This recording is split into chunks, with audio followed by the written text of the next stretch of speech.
All right, folks, we are joined by Little Miss Marxist, a content creator that I have an immense amount of pride and respect for. I ran across her just on accident. We happened to be on a panel together, and her content is amazing. She's on TikTok, she's on Instagram, she's on Threads. She has several podcasts out there. We'll get to those and everything, but I highly recommend you check out her content. You'll like it a lot. So Little Miss Marxist, whenever I have people on here, the first thing I like to do is talk about their political journey, because those fascinate me. And looking back on the last, let's say, 10 years, everyone I know has seemed to like splinter off from where I knew them originally, and ended up in radically different positions, no matter how it was. So if you wouldn't mind, tell us a little bit about your background and how you grew up, and what your philosophy and ideology was, in your youth. Well, first, thanks so much for having me. I just want to echo what you were saying. It was really great to meet you on that panel, and I'm excited for us to do a one-on-one today. So I just want to say thanks for that. I grew up in a very democratic, liberal household. And I think that kind of has to do with my parents' profession. So they're in the arts. And so I was raised around a lot of gay people, people of color. There was no religion really in my life growing up. And so I think that definitely shaped how I viewed things. My dad likes to say that the last Republican he voted for is Reagan. And so that's something that we kind of argue about a lot. But I think having such a liberal and open upbringing shaped my political view as an adult, but I didn't get interested in politics until Barack Obama was running. So I wasn't really interested. I didn't follow anything. I didn't understand how anything worked. And then when Obama, that was the first election that I ever voted in. And then I got energized. But I think when it exploded was during the last presidential election, and I actually wanted to start speaking about it for sure. Okay, so what was it about the last election the last one, like 2020 or 2016? No, I'm sorry, 2016. So, but with Donald Trump, when he got into the White House, I just noticed a change, not only in the political climate, but in people in society. And I was getting really upset about things, but I still wasn't vocal about it. I just knew that a lot of things that were happening were upsetting me. And then after the 2020 election, I knew that I had to say something, and that if I didn't, I was going to regret that. And so that's when I started making videos, just talking about how I felt. Was it difficult for you? Like, well, I'll rephrase that. How difficult was it for you to start actually making the content? Because making content, for people who don't do it, it is not easy. Like, it's not. It takes a lot out of you. But like, to put yourself out there like that is incredibly jarring and intimidating, because the risk you run is you put this content out there and no one gives a shit. No one cares, no one likes it, no one watches it, and that stings. But in the other hand, if you put your content out there and people do watch it, people are going to shit on you, and that stings too. You lose either way. And so it's very true. And one thing I always say is that in making content as a Black creator, and TikTok kind of surprised me. Like, the amount of racism on TikTok was kind of surprising. I didn't expect it to be as bad as it was, but the sexism is way worse. I have respect for anyone who does content, like even like the most right-wing fascist conservative. I have respect for their courage to do it. I do. Like, I don't respect their views, but I respect, the fact that they're doing it. But the people that I respect the most are, female content creators, because holy shit, like the stuff people say. First, you already have to deal with, getting dozens or hundreds of messages from creeps saying like, "Hey, little mama," and all that shit. But then you have to deal with people, just dismissing your opinion because you're a woman, and that happens. I see it all the time. It's way worse than the racism. So like how did it affect you when you first started? Well, I work for a Canadian company, and so all of my coworkers are Canadian, and we talk about politics heavily. And they're always asking me what's going on down here. And one of my friends, his name is Ian, he's my closest work friend. We were talking a lot about everything that was going on here because he has a really great understanding of the Canadian government and how their whole system works. And so him and I would talk a lot about it. And he was like, "You're so funny. You should just start a ghost Twitter account saying all of these things that you say to me and just go off, because no one will ever see your face, and you don't have to be out there that way, but you can still speak your mind." Because something I was concerned about initially was offending people that I work with professionally, right? Mm-hmm. Because I work for a business, it doesn't mean that I'm not a person and have my own political beliefs or religious beliefs or, sexual beliefs, whatever it is. But I didn't want to affect our business with my content. But Right. I went a step further. So this is, imagine the middle of the pandemic. There's all this craziness going on. I'm all by myself in this apartment watching all of this crazy stuff unfold. January 6th, all of these things happening. And I just one day made a TikTok video, and it was kind of just like a blast of like, what the fuck is going on? Something type of very short content. And I just kept saying my opinion, very short videos, just little tidbits. I'm kind of good at the jab, and that's how it started. And then when people started following it, I'm like, oh my gosh, I'm not alone. There's a lot of other people that feel this way. So I kept doing it. But I knew immediately right away that if this was something that I was going to do, that you have to have tough skin, because just like you said, I think it is way harder for women in content creation than men. Not that you guys aren't subject to hatred and things like that, but for us, a lot of the times the comments aren't just like, "Oh, you're so ugly." It's, "I want to murder you," or "unalive you." I don't know what we can say on this platform, Yeah. but I did an entire video of all like just horrific things that men send to me on a daily basis. So those things don't bother me at all anymore. I just let it roll right off, because I've been come after by misogynists. I've been come after by the feminist community. So it's kind of like, whatever you're going to do, someone is going to find it controversial. Someone is going to disagree with it. And I don't let those things bother me so much anymore, but it is quite nuts, the things that us female creators get in our DMs. What attacks have you received from the feminist community? I think feminism is hard, because I consider myself a feminist through and through. Like, I am for women, all women, no matter where we are. I want us to come up together. But I think most specifically, I'm probably going to get canceled for this, but I'm a white woman and I can say it. I think white feminists take it to a level where, I don't know how to say this without getting canceled. We've been having this conversation, a lot of us girls that do content. And I just think a lot of white women like to center themselves in situations that are going on, when a lot of the time maybe we should just be quiet, and we shouldn't be centering ourselves and making ourselves the front of movements that we could never feel or understand or know. And I just think specifically white feminists are quite catty in that space. Yeah, I'm not going to speak on that,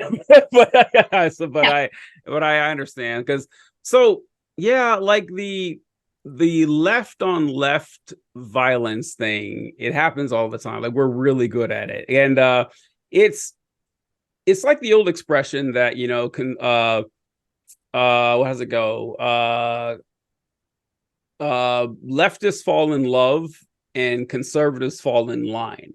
So like conservatives, like you have people like libertarians who are isolationists and they want, marijuana legalization, and they are diametrically opposed to like, evangelical Christians who would never stand for that, but they work hand in hand all the time, and they easily look past their differences. It's a lot more difficult for us. And also like the number one reason for that is, for the right, everyone is still kind of the same person. Like the Republican Party is 85% white and almost entirely Christian. Now, on the left, we have just a cavalcade of different types of people. Like you have every minority group is on the left. You have women and poor people on the left. So our interests don't always converge, and so there's a lot of fighting going on there, and we have to kind of deal with that. So it's a lot harder for us to get everything together. But it is unfortunate, but that's a fact of life, and I hate to see it, but that's how it is. But since we were talking about the feminism, that's going to be the topic of our conversation today, is about feminism and masculinity and the left. And what I got written down here is the dynamic that we have in politics here. I got the idea for this from a video you did a while ago. I can't remember exactly what the prompt was, but you had stitched some manosphere guy. And he was saying something, I don't remember what it was, but about how, men should be leaders and take care of their women and stuff like that. And I remember that your video said that, usually I would just, dunk on this guy right away. But there is an element of truth to what he said. And that, being a woman, like most women want to be feminine. And that, it's comforting and, enjoyable to have a man who is masculine, who can take care of stuff. And I remember the line you said was really great. It's like, I don't need to have a bigger dick than him. And this is something that's tricky on the left, because we focus so much on the idea that, well, women are just as equal as men, and they are, and that they should like be men. I don't think that's a common thought, but it's not something that doesn't exist. And so how do you think you could like convey the message of like mixing femininity and leftism? I think there is a misconception about what femininity is or what femininity means. So when you look at what men on the right are saying, they want women to be demure. They want feminine women to not be loud and have voices. They think femininity means a woman in the kitchen. They think femininity means pregnant, or, imagine I imagine their idea of a woman like a Southern debutante, Yeah. just a pretty woman. And I think that how they make left or democratic women or feminist women appear is they're like, they want to emasculate men. No, we don't. We just are just as strong, right? But they think any kind of a woman that is strong in any way, uses a voice, is the CEO of a company, is Taylor Swift making billions of dollars on the most, highest paid tour in history. Like, these things are somehow, they're viewing them as masculine or not feminine. But I think that's like where, just because a woman is strong, it doesn't mean that she's not feminine. Yeah. I agree completely. Now, conversely, on the left, What issues have you seen or noticed or seen patterns of leftist men and the misogyny that comes from our side of the table? Like what blind spots do you think leftist men have in this area? I'm going to use this opportunity to bring up something kind of uh, current that we're talking about. Okay, I cool. think a perfect example of men on the left being toxic in their masculinity is leftist men saying they are going to vote for anyone but Biden, right? Because a leftist man is not going to be affected by abortion. A Hmm. leftist man is not going to be affected by birth control. And so I think that's showing a side of toxic masculinity, because if you're saying that you're for women and all this, why would you be rallying against voting for the only party that is going to protect that? So I think that's one instance of toxic masculinity on the left. I think another thing on the left that they do is any type of a woman with a voice, there's things that they're going to be saying about it. Most specifically the squad. I think men speak out against them because, people have different opinions on things that are going on in the world. But I think leftist men try to make examples of them in a way that is toxic, when they should, just like you said, the right always falls in line. The left should be falling in line and standing up for women and gays and like all of these things that allegedly they believe in. If they really cared that much, they would be voting with that purpose instead of trying to split it every which way. Yeah, the squad is a really good, well, specifically AOC in the squad. Um, I am baffled. Well, I guess I'm not, but I mean, I've been seeing this for years now. How many memes have we seen of people saying how dumb AOC is? It's like, oh, this stupid fucking bitch. Like she's so stupid. And and like years ago, I remember like talking to like conservatives that I knew, and they would mention that, well, I can't believe that the Democrats are propping up AOC when she's so stupid. And I was like, listen, I've heard AOC talk. You guys have heard AOC talk. AOC doesn't say like pretty much anything different than I do. Like all the shit she says, I'm saying to you guys, not one time have you ever called me stupid. And I'm saying the exact same shit. And I wonder why that is. And the only reason is because she's a young woman, and people do not respect the opinion of women, and they certainly don't respect the opinion of young women. And when she talks, she sounds like a 30-year-old woman. And so people hear that and they say, okay, that's immediately going to be dismissed. It like the merit of what she said doesn't matter. It's just like, who it comes from means more than actually what they say.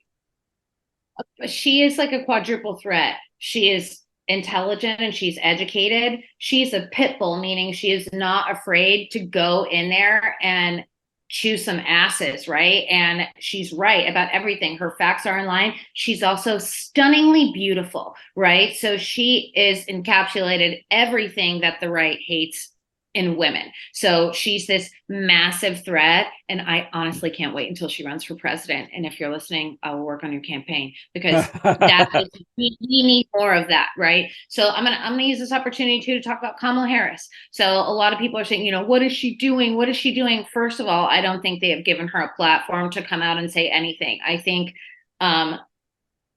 a lot of people in politics were concerned about her looking a specific way. One, because she's the first female vice president. Second, because she's a Black woman. But I definitely think they have harnessed her and they have not fully allowed her to go full force and say the things that she wants to do. Like, I think she's doing a phenomenal job and she's not getting any credit for it. So like there's so much misogyny going on there too. I think she's been so restricted as the vice president, and people criticizing her so much. It just, that's kind of hard to watch as well.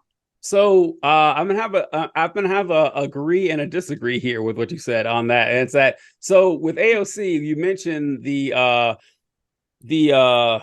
the attractiveness aspect of it, and that really gets them. Like they have massive hard-ons for her, and they hate it. That's like that. So that plays a lot into the psychosis that they have, which makes them attack her even more. But with Kamala Harris, I've been a critic of Kamala Harris for a long time, and essentially because I didn't like Kamala Harris when she first announced her presidential campaign. I actually had like one of it was before I was doing TikToks. I was back in the Facebook days, and she put out a platform or a commercial, and it was all like pretty much all politicians put out like bland nonsense for these campaigns, but hers was even worse than most of them that I'd seen.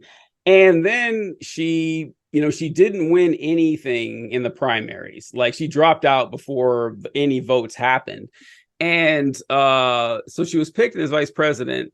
And it is true. You were 100% correct that Biden is screwing her over by giving her the shittiest jobs possible and putting her out there when like the border, for example, like the border is an absolute mess, and which is one of Biden's biggest failures. Like there's essentially no difference between Trump's border policy and Biden's, but the only one that changed was the family separation. Like the rest of the shit, like locking people up and everything, that's still going on. So first thing Biden does is says, all right, Kamala, that's yours. You go out in the public and try to defend this nonsense. And so, yeah, and this happens to vice presidents a lot. The president's like, hey, don't put me on that, put her face on that. So she does get screwed with that.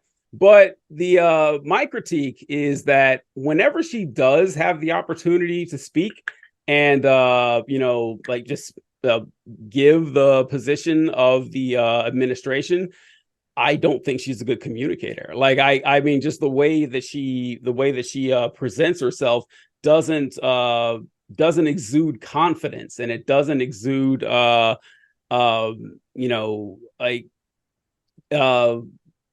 someone that oh man, this person is really something I want to follow. I don't see that. And so it's a double-edged sword with Kamala Harris, because there's a lot of unnecessary critiques of her, but it seems like to me and she is hamstrung, but it seems she's kind of squandered this opportunity because man, there's Biden is 1,000 years old, and like this is perfect. Like you could have just grabbed this bull by the horns, and I don't know. So it's different, but I've seen a lot of the interactions they have with women in politics, and it's really gross. The United States, like I remember seeing something that I think it was Pakistan. It was something like 30 or 40% of the Pakistani government is women. And in the United States, it's like 15 or something. And we call ourselves like this super progressive country and everything. And women are nowhere to be seen in power. And it's kind of embarrassing.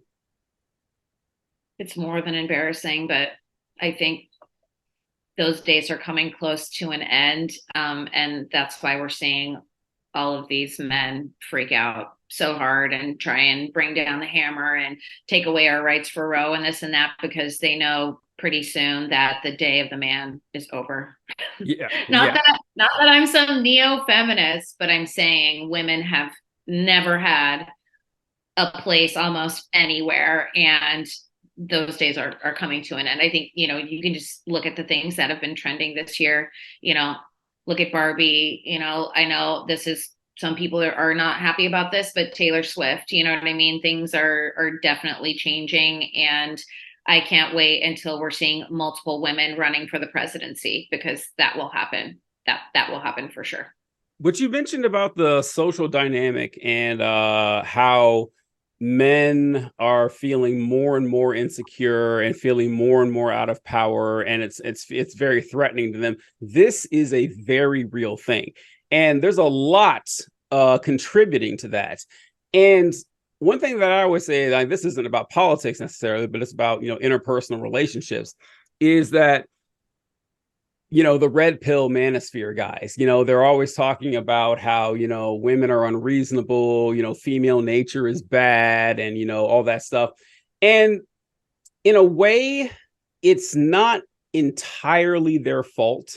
And I'll justify this in a little bit, because so when it comes, like, men want romantic relationships with women, like the majority of them do, and they're never taught how to do that. They aren't, like, no one sits you, no one sit, like, for women, for example, it's pretty simple. Like, they say, hey, you want to attract a man, this is what you do. Like, it's not super complex.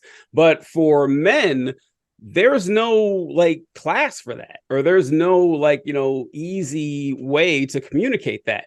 And so these guys grow up, and in the past, and the reason there is no, like, standard talk about this is because in the past, men just said, hey, I have money and you don't have money, nor will you ever have money. So, hey, you need me. And now we're going to get married. Boom. That's how it works.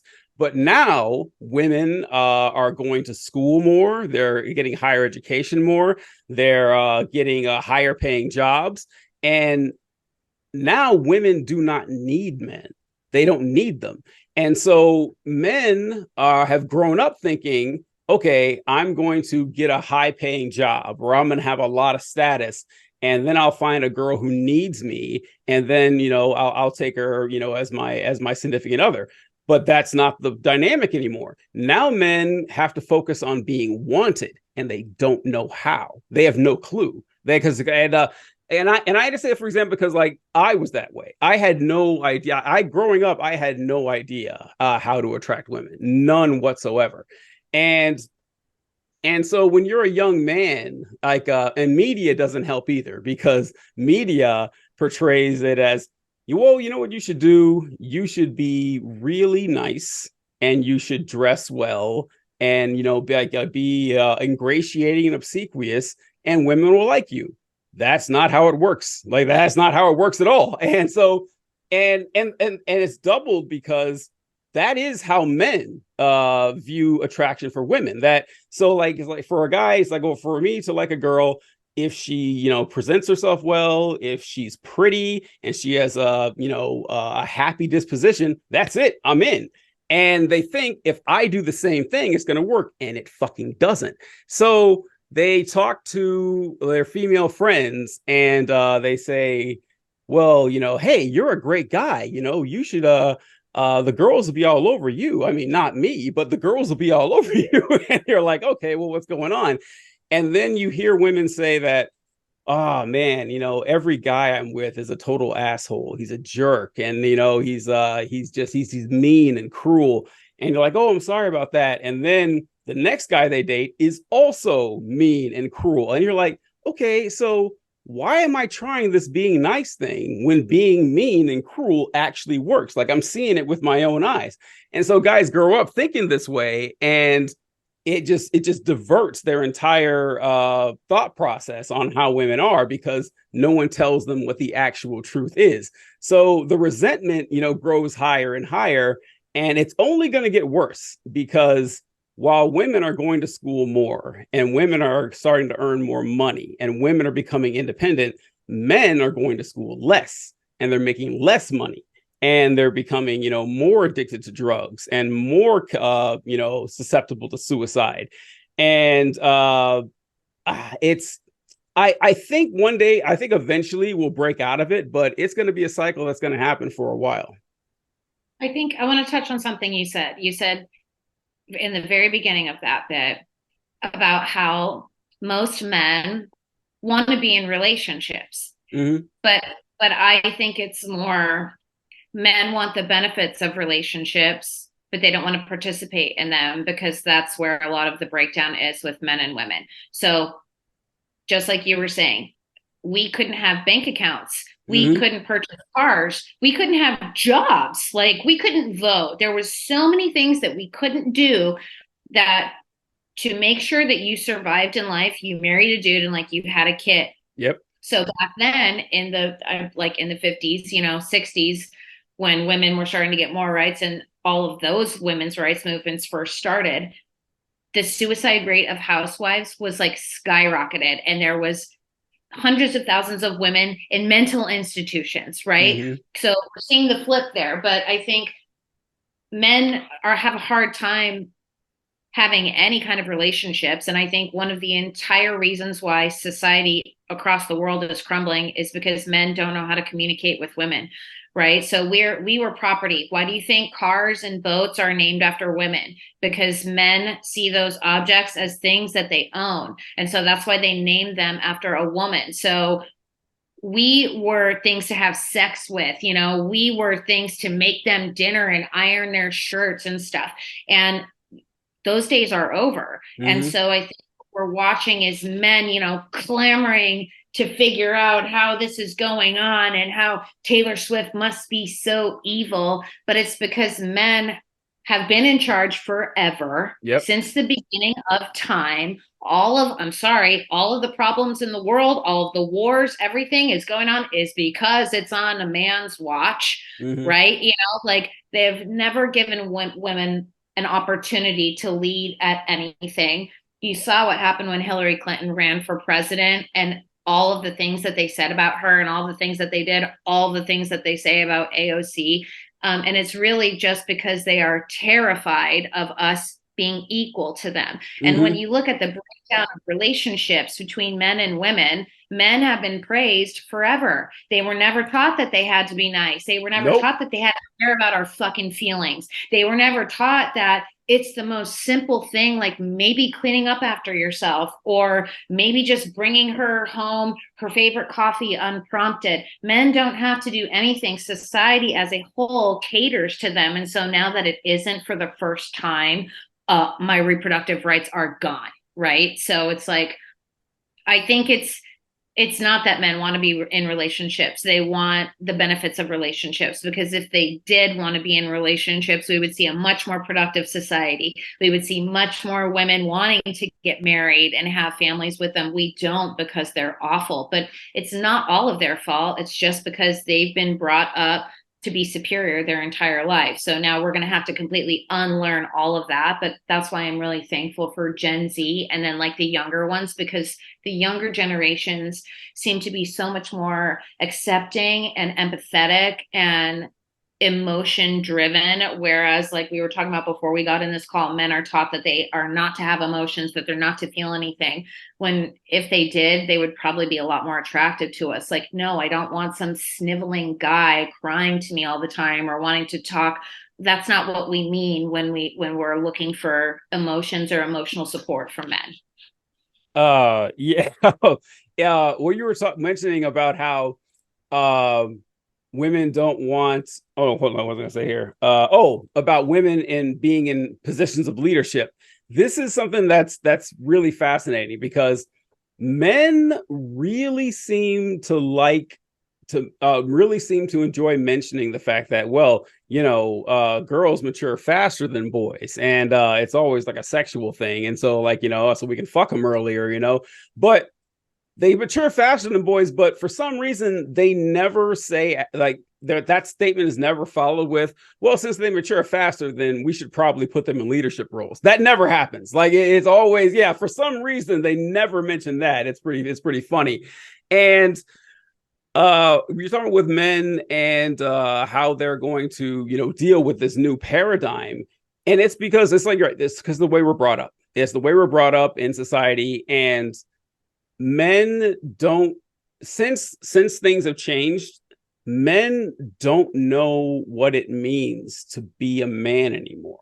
Like, they don't know. It's like it doesn't have like a solid definition, because like in 1945 it did, but now it's different and no one knows exactly what that means. And so they run into a lot of problems. And I'm glad you mentioned like the sniveling crying thing, because this is something that I say a lot, is that there's fine lines here and there, because men hear women say, listen, I want you to open up more. I want you to, like, you know, show your emotions. I don't want you to be a machine.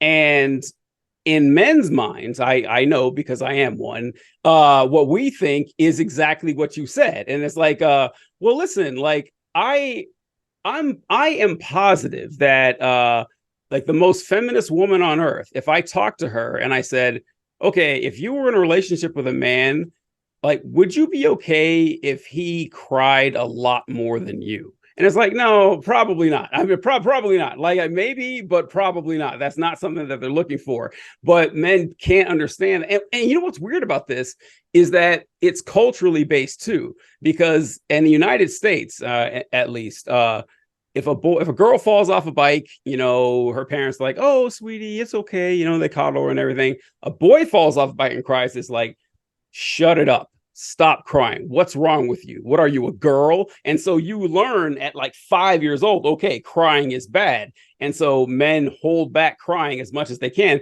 But you go to like Greece or Italy or something, and men crying is not a big deal. It's just showing passion and emotion. But our cultural standards say that no, crying is for women. That's not what you do. And so it is pretty funny that it's completely arbitrary, but we act like it's like the gospel. I think that's taking the thought to extreme, right? It's like they must want us crying if they want us to be emotional. Like, yes, no, like it's, yes, everything is very extreme these days, but it's like, if a man is expressing something to you that he's struggling with something and that he feels safe enough to let an emotion out, like crying or something, that is so attractive. A man catering to and tending to his own emotions is a man in therapy. There's literally nothing more attractive than a guy who's like, yeah, I'm in therapy, or I've been through extensive therapy. It's like he's worked on it. He understood that he had an issue somewhere that he needed to work on, and not in a gym. And you know what I mean? Like not drawing a paint, like whatever. He actually went to a therapist because he knew that he wanted to work on something. He did the work, and this is why he's evolved. And this is why I want to be with this person, because he's not perfect, right? We don't expect men to be perfect by any means. We don't want them to be perfect at all.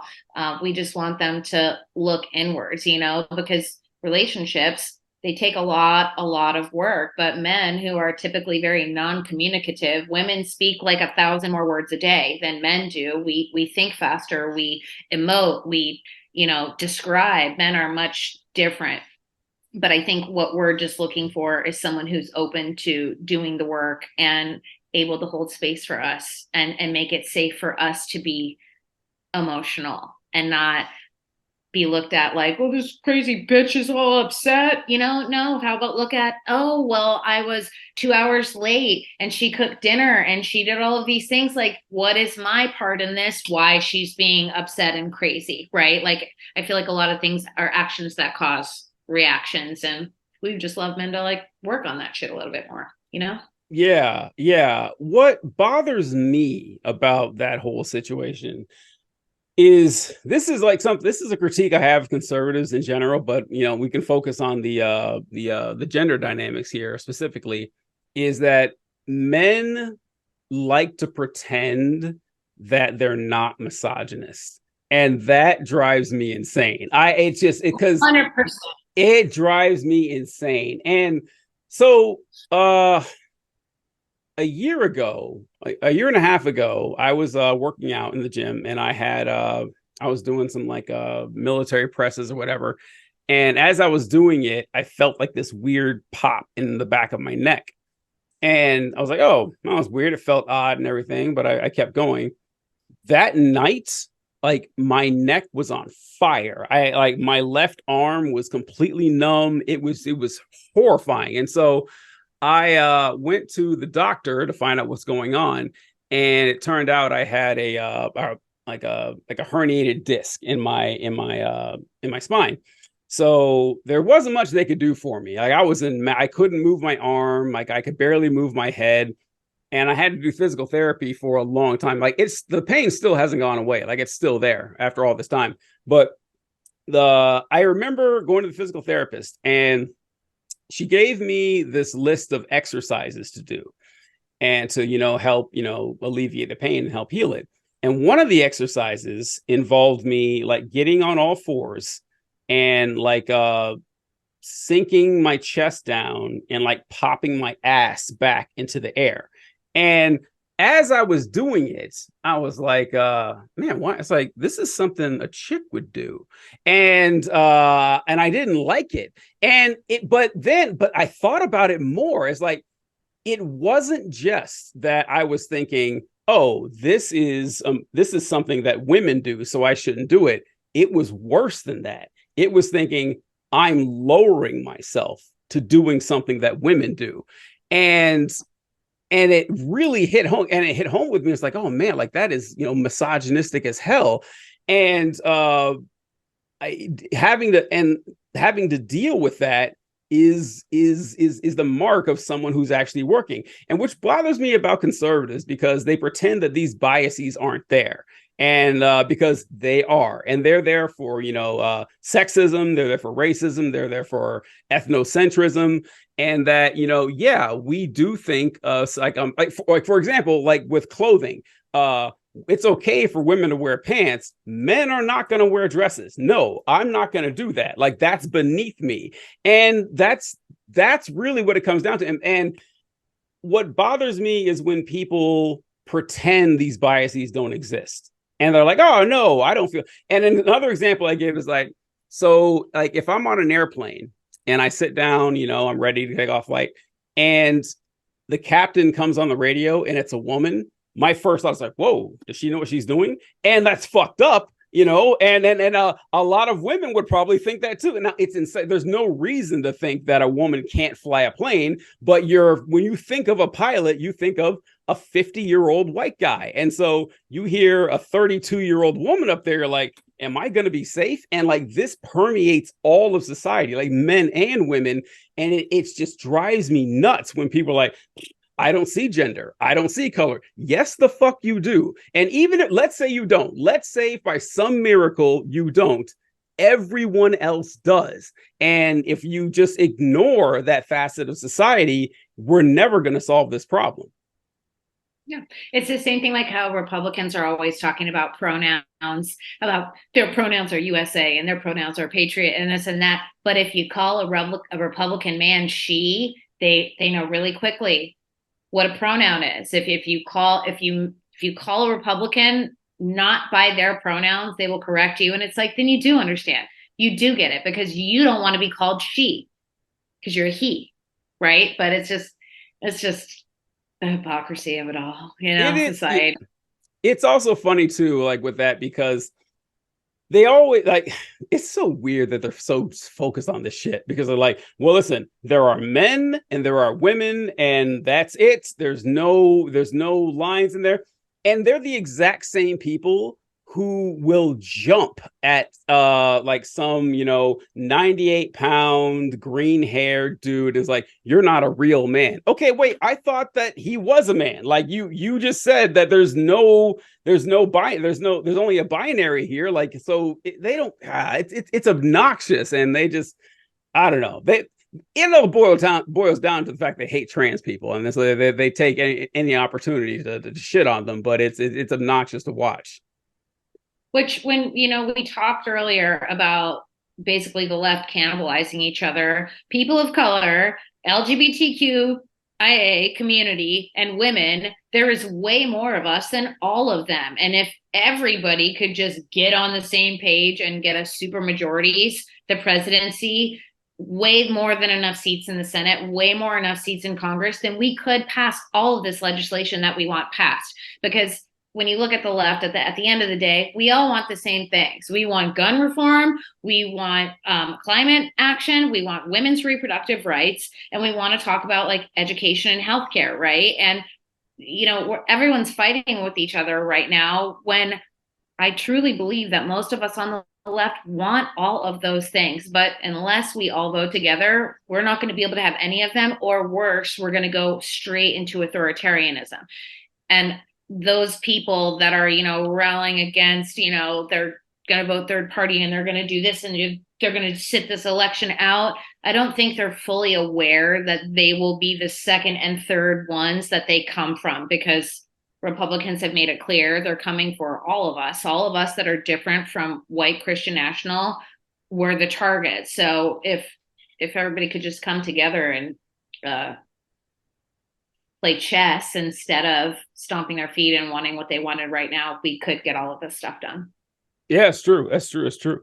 Talking about coming together with leftism, something that has really sat with me over the last couple of years is what something we mentioned before is that, I mean, unfortunately, the reality of the world is that a man's opinion is taken more seriously than a woman's opinion. Like that's just how it is, and it's unfortunate, but that's the case. And I go to like Democratic Socialists of America meetings and everything like that, and I look around at the men that are there, and a lot of them do fit like the Republican stereotype of what a lefty guy is, you know, like a guy who's never been in the gym in his life, you know, and a guy who has no commanding and authoritarian presence or can project his voice and everything like that. And it a lot of times when I go, like, not to, you know, toot my own, I'm one of the only ones that can do that.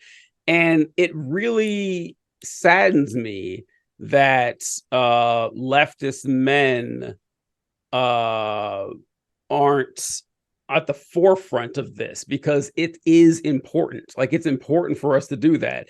And I guess I can understand why, because like being a leftist is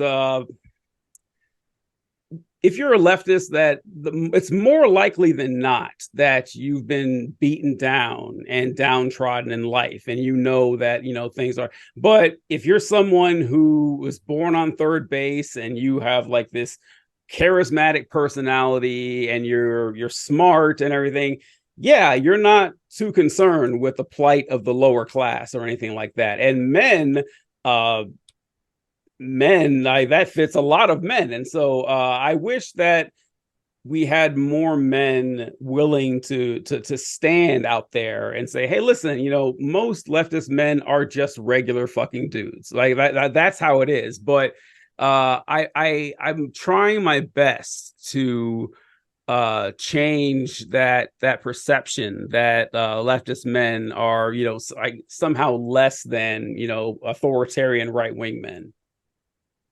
I agree with you. I think we're at a very interesting time in politics, just society in general. But we're looking at like the end of the boomers' time in politics and in control of things. And you know, this is something that I talk about all the time in my circles. But you know, Democrats were always known for almost being like rolling over and being too nice. But the new breed of Democrats that are coming out, the AOCs, we're talking about Gavin Newsom. I'm really looking forward to a more aggressive approach. I think they're going to start working on their messaging and things like that, because that's what we need. Like, I don't want a nice guy anymore. I want someone like Gavin Newsom who is going to go and mop the floor with Ron DeSantis. Like, I want to know that he's going to protect us, right? That he's got the gall to fight these like nasty Republicans. And I think just exactly what you said is right. Leftist men are like regular dudes. But I wish more would come out, and meaning not come out like that, but I wish there were more guys like you saying these things, talking this way, being more realistic, being relatable to other men, you know, because I think also leftist men, they have this, it's a total stereotype, but like that they're pussies, right? You know, they're painting their nails and, you know, pink hair, and they want Yeah. to wear dresses and things like that. And so I think a lot of regular ass dudes like you, or you know, like my male friends, like my regular life male friends, I think men are hesitant because they Yes. don't want to be deemed a pussy or something, right? But you don't have to be. Like, take the cues from Gavin Newsom and AOC and like Garcia and Maxwell Frost and like these people coming forward. Like, we don't have to be pussies, and we shouldn't be, you know, we should be exactly as we are. We're so much funnier, you know, where there's so many things about leftists that I think are awesome. And I wish more leftist men wanted to come out and shine that way. Like, a perfect example, what we're talking about right now in Texas that's going on. A woman cannot have a life-saving abortion. And I want to know why every man out of all my following isn't saying something about it. Because I think more men need to be like, no, I'm not cool with them taking her rights. Like they're like, oh, like feminist movement, like you guys got it, like we're fine, like yeah, we'll come to the march, but like we're not gonna like say anything in our male social circles. But I think more men should be like, no, I'm not cool with abortion. No, I'm not cool with you raping that chick. No, I don't want my girlfriend to have to go beg the Supreme Court so she can get health care. I wish more men on our side were being tougher. That's where we say, I want a masculine. Like, I want a tough ass dude to come out and stand up for me. I don't need him to. Obviously, I'm a very loud enough voice by myself, but I think leftist women would love it if our dudes were like, no, you're not doing that. Like, no, I don't agree with you. No, this isn't okay. Publicly speaking out and saying, fuck these people. We would love more of that.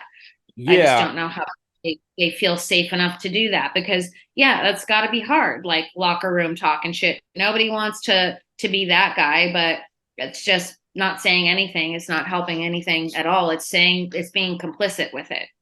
Yeah, so you took the words right out of my mouth with the how men want to be portrayed, because in political discourse, we basically have two options, and the two options from the two sides of the aisle are don't be a pussy and don't be an asshole, or and so most men will pick being an asshole over being a pussy every single time. Like that is that's just, it's how. And so uh it really hampers a lot of like regular ass dudes are like, well, I don't want to be seen like a weakling or a coward. And the fucked up part about it is that standing up for the people who are marginalized and protecting people, protecting women, like that's the most masculine thing you can do. But for some reason, we've got the idea, it's like, oh well, I guess you're some sort of simp. It's crazy. And I think they fear the backlash from men. Like they don't want to they don't want to be the unpopular one in the locker room or in the office, that says, what the fuck are you talking about, or call somebody on something. I think they don't want to be the unpopular one, yeah, like they don't, men amongst men, right? Like, whereas if I'm in a group of women and someone says some asinine thing, I'm like, what are you talking about? Like, I have absolutely no problem like saying it, but I don't think men want to get into those debates or conversations in the workplace or the gym or, whatever, wherever yeah. your place. And which is why I hate the phrase, well, not the phrase, but have you ever heard the term the paradox of tolerance? Where they Yes. talk, yeah. So I don't much care for that phrase because it assumes tolerance is like an axiomatic good, which it is not. And I always say I'm the intolerant left. I'm intolerant as fuck. Like I don't tolerate racism, homophobia. I don't tolerate, genocides. Like there's tons of stuff that I don't tolerate. And I wish more people would look at it this way. It's like, listen, you caring about people is not weak. Caring about people is strong. It is the strongest thing you can do. And they know this because what do they always talk about? Like men are the providers and protectors of their family. Like that's the exact same thing. But for some reason, when it comes to, political stuff, they're like, oh, well, I guess you're just some sort of pansy. And it's God, it's frustrating, and it's getting better. It's getting a lot better, but I beg for like regular ass guys all the time to get out there and get their voices heard, because we do need to change this perception that men on the left are just limp-wristed weaklings. It's like, no, that's not the case. Like we are the ones who are actually fighting. And honestly, and the funny thing is, being a conservative is the easiest thing you can do. Like, what does it take to be a conservative? All you have to do is say, the United States is the greatest country in the world. Capitalism is the best system that we've ever come up with. The United States military is fantastic. It's like, Yeah, that's easy. There's like that is the simplest shit you could possibly come up with. Now, actually fighting against the status quo is brave. That does take courage, and we flipped it around to say the opposite, and it drives me nuts. Well, they've hijacked the narrative, Yeah. right? They're loud, they put their chest. In terms of Republican messaging, when they want a message put out, any day, say something positive happens for Republicans, go to Twitter between 6 and 9 a.m. Eastern. There are all of them tweet almost the exact same language immediately after each other. Their messaging is coordinated and so they can control it, right? So if like an entire hornet's nest is saying you're a pussy if you stand up for Roe versus Wade, then you are, because they have this army that jumps into line, into action, and supports every single cause. And I'm sorry, this isn't going to be popular. That's where they beat us with messaging every fucking time, because they can all stay on the same page with something. But leftist men are allowing them to create that narrative. You know, like I would love to see a campaign like I'm a badass leftist man and show me why, you know, show me like we do all these women supporting women trends and all of this stuff, like on Threads. Like last week, women supporting women was trending. If you went to Threads, it was just beautiful pictures of women and supporting each other. It was very like Barbie feels. But why don't leftist men support each other? Like I'm a leftist man and I'm doing this, and you know what I mean? Like they should be celebrated just as much too. You know, I try to give them as much love as I can when I see them supporting things like that, you know, like for my audience and things like that. Like we need you guys. We need you guys to speak more, not for us, but just more. Yeah. And So I the appreciate the oh, work sorry. that you do but I appreciate the work that you do every day. You know, you're speaking to so many different types of guys on our side, and I think it's so important and needed in our space. So thank you for that. Oh, thanks. But the marketing thing. So on the show on our panel yesterday, I was talking about this exact same thing, and we were talking about the economy and how it's something like 70% of Americans think that the economy is bad, but if you look at the metrics by which we generally measure the economy, it's actually good. And there's a lot of problems with that. The number one problem is that the metrics we use are absolute bullshit. Like the primary metrics we use are unemployment and the stock market. So if the stock market is doing great, that doesn't necessarily mean the average American is doing great. Like it's something like 85% of the stock market is owned by 10% of the population, like that. And which was always funny, like when Trump was in office, and you'd have some like some hick in Possum Dick, Arkansas, living in like a shanty somewhere, saying, "Can you believe the stock market size?" Like that doesn't affect you at all. Like your life's not any better because of that. And the other one is unemployment. Now, unemployment is low. That's great, but that doesn't mean you have a good paying job. It doesn't mean that you can pay your bills and your rent. But when you talk about the marketing, I brought this up, the very same thing up, is that Trump, Biden could learn a lot from Trump when it comes to the marketing thing. Like, how many times over those 4 years did you hear Donald Trump say, "We have just achieved the lowest Black unemployment in American history," which was true. It was true. Now, it was misleading, but it was true, because if you look back at the last 10 years, Black unemployment had been falling at a consistent rate every single year. And Trump got into office. It just happened to be the time where it hit the lowest point. But it was a very good political move. He said it every chance he got. And whenever the stock market was high, he broadcasted it as much as he could. And that helps, not only because like most of your job as president is boosting the morale of the nation, and also you want to get reelected, so you want to say, "Hey, look at the good job I'm doing." Now, Black unemployment is lower now under Biden. Have you ever heard him go out and announce that? I've never seen it. I've never seen him come out and say Black unemployment is the lowest ever, even though it is.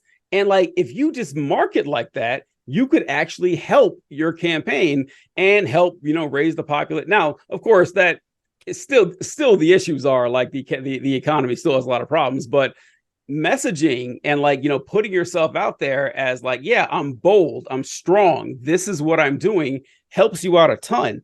And this is kind of a side note about Trump here, but I come to detract from this, but it's been very funny to me. It is You know, incredible. I think the numbers don't lie. And a lot of people, you can criticize Biden on 100 things, right? But the facts are that he has had the most successful presidency in modern history and has done more for American people than any other president. It doesn't matter if they scream that from the rooftops. These are actual facts. These are statistics. These are measurable metrics that we can see of what he's done. It's always going to be the demonization of, oh, he did this, or he's too old, or he tripped, or you know what I mean? Tripped. Like, or he didn't cancel enough student loan debt. It's like no matter what he fucking does, it's decimated on both sides, and we can thank leftists for that as well. You know, like, what is he going to do about climate? What is he going to be able to do about student loans? Well, he just did all this shit, and you guys are still complaining. I don't mean you, I just mean in general. So I think when we're talking about messaging for Biden, no messaging is going to help him either way. I think Trump saying something like that is, I don't even know if I should be like allowed to be saying this, but it's just like he's just playing to Black Americans. I think I don't very obviously, I don't think he gave a shit about No, Black Americans or anybody. He touted some catchphrase that I think if Biden did it, it would turn into some racial thing about how Biden is doing something racial by bringing people of color into it. I just don't think no matter what he does in terms of messaging, he's going to win. You know, gas prices, wow, they're at about 289 over most of the country now, like overnight. Have we heard anyone talking about it? No. You know, we're hearing about, you know, he didn't do this and he didn't do that. So I don't think that Biden could fix anything. And I'm agreeing with all that stuff. Yes, he's old. Yes, he's done so many things that we don't agree with. But I feel like at this stage and what we're up against politically, it's authoritarianism or it's Democrat down the ticket. So it's like, I don't think anything he says, though, is going to change how people view him in terms of messaging. Like for Biden, like, I don't think anything's going to fix that. see, I don't think it would. I don't think it would change like the thought process of like the left, because we're all like deep into the woods and shit. But for like most of your average American, they don't know shit about this stuff. They only know what they hear on TV, and so they hear this over and over and over again. I don't know how it would hurt him. I don't know. I would do it. I would do it. Like it's the first thing I would do. I would brag about every possible accomplishment that I had, just to get the messaging out there. But with Trump, though, what's funny about Trump to me is, isn't it hilarious that the conservatives see Trump as like this alpha dog? And like the guy, it's like the guy has never done a hard day's work in his life. His hands are soft as baby shit. He's got like dyed platinum blonde hair in like his late 70s. He's caked in makeup. He wears girdles and high heels. And it's like, you're telling me this is your paragon of masculinity? But what it comes down to is the only masculine trait that Trump exhibits are the toxic ones, like the being a bully, being cruel, being callous and uncaring. And that's what they really care about. That's what they really like. It's not about masculinity in general. It's about, the malevolent nature of toxic masculinity. They have a complete misconception of what it is to be an alpha, right? Like an alpha doesn't need to say they are an alpha. They just simply are. And everyone knows it when they walk into a room, right? An alpha is going to care about the whole tribe before he cares about himself, right? Like they absolutely have no idea what it is to be an alpha male. And that goes back to that video that I did. That the guy that did the video that I stitched was saying, when a man is like truly masculine and alpha, it causes the female to feel safe, right? He's the protector. He's the provider. He is strong and silent, like, and everything that the right is could not be more opposite. It's even lower than beta, screaming and crying, grievances and complaining, and everybody's cheated me and everyone is stolen from me and women won't fuck me. And it's because of themselves. It's because of themselves. You know what I mean? Like they have it all ass backwards, but this is why there's a decline, because women, we are so turned off by that. And it's not even just MAGAs. It's so many men listen to Andrew Tate, Joe Rogan, fucking Elon Musk. And like, that is the most repulsive thing, I think, to the majority of women. Like, all of these men are signing up for these courses and learning how to be an alpha and treat women like like treat your bitch like shit and she's never going to leave you. Why do you think you guys are single? This is why, because you view us as property, you treat us like trash, you do not bring anything to our lives. And there's such things as vibrators now. Like, we don't need men to have sex or for anything else anymore. But I think this is why we're seeing all these things, is because men have a completely ass backwards idea of what it is to be a man. You said you guys don't know what it is to be. And I think it's because you have never really had a great example of one, like, ever.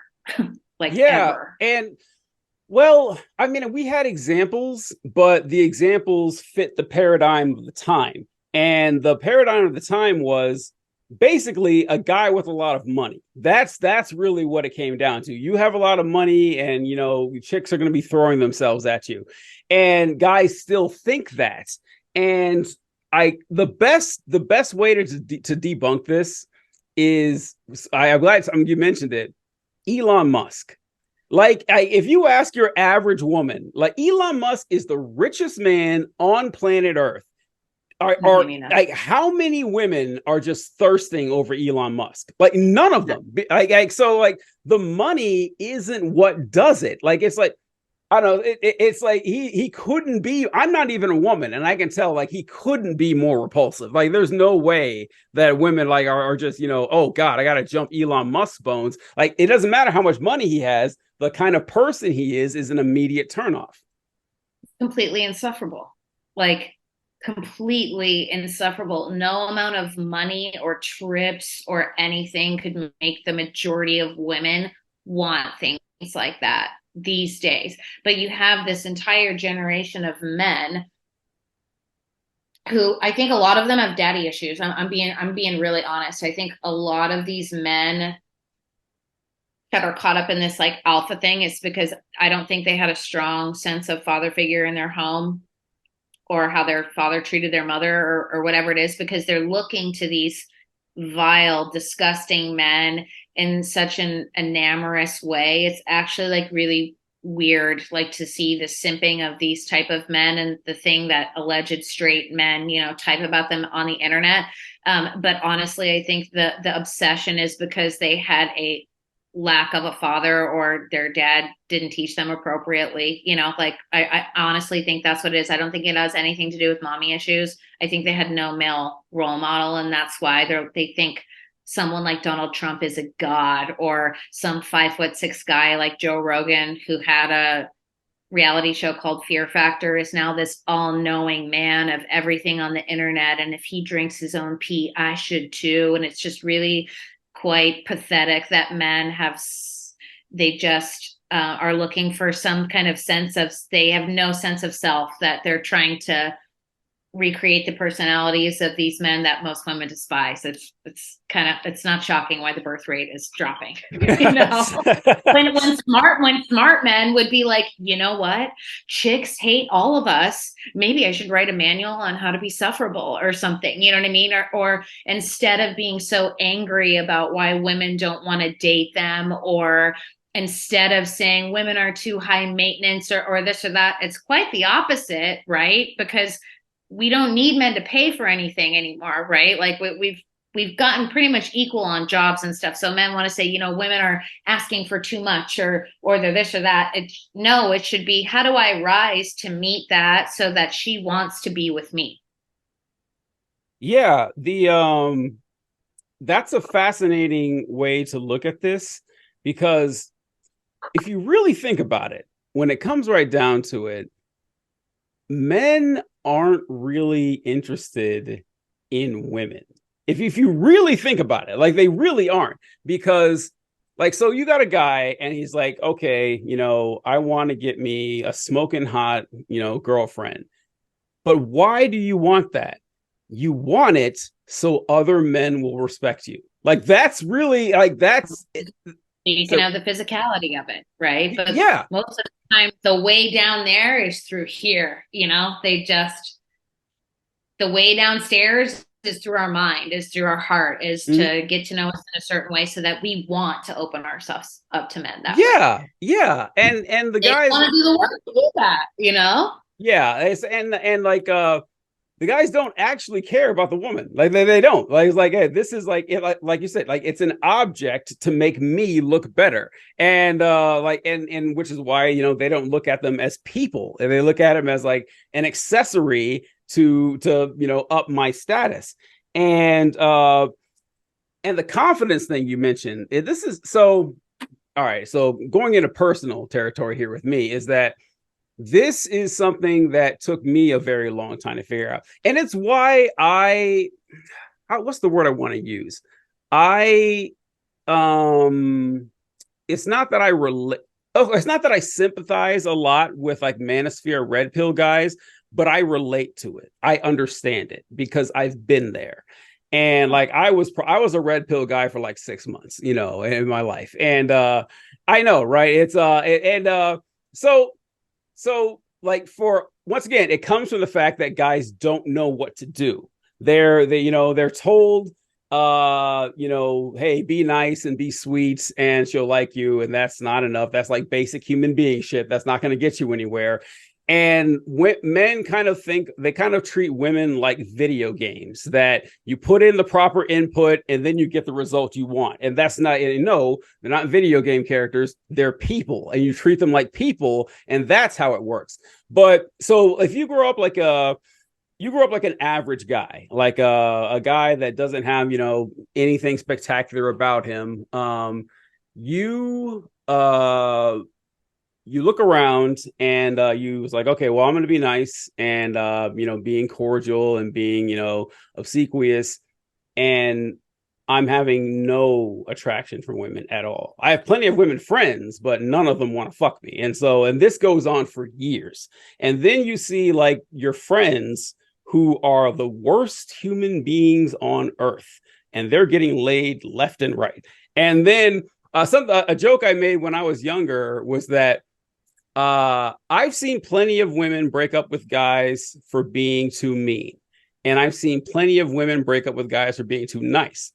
I have never seen a woman go back to a guy who was too nice, but I see them going back to mean guys all the time. And so guys see this and they think, well, then why not be mean? Like, what am I doing here? I'm wasting my time. And then you start to resent women for it. You start to resent them, and because you think, well, I'm doing everything right. You're not, but you think I'm doing everything right. And all my female friends tell me that they're upset that men treat them badly, and I'm trying to be nice, but I can't, get anywhere. And so they go down this dark, hole of depression, and then you end up with manosphere folks, and they're saying, well, look, it's just the women themselves, like they're born evil.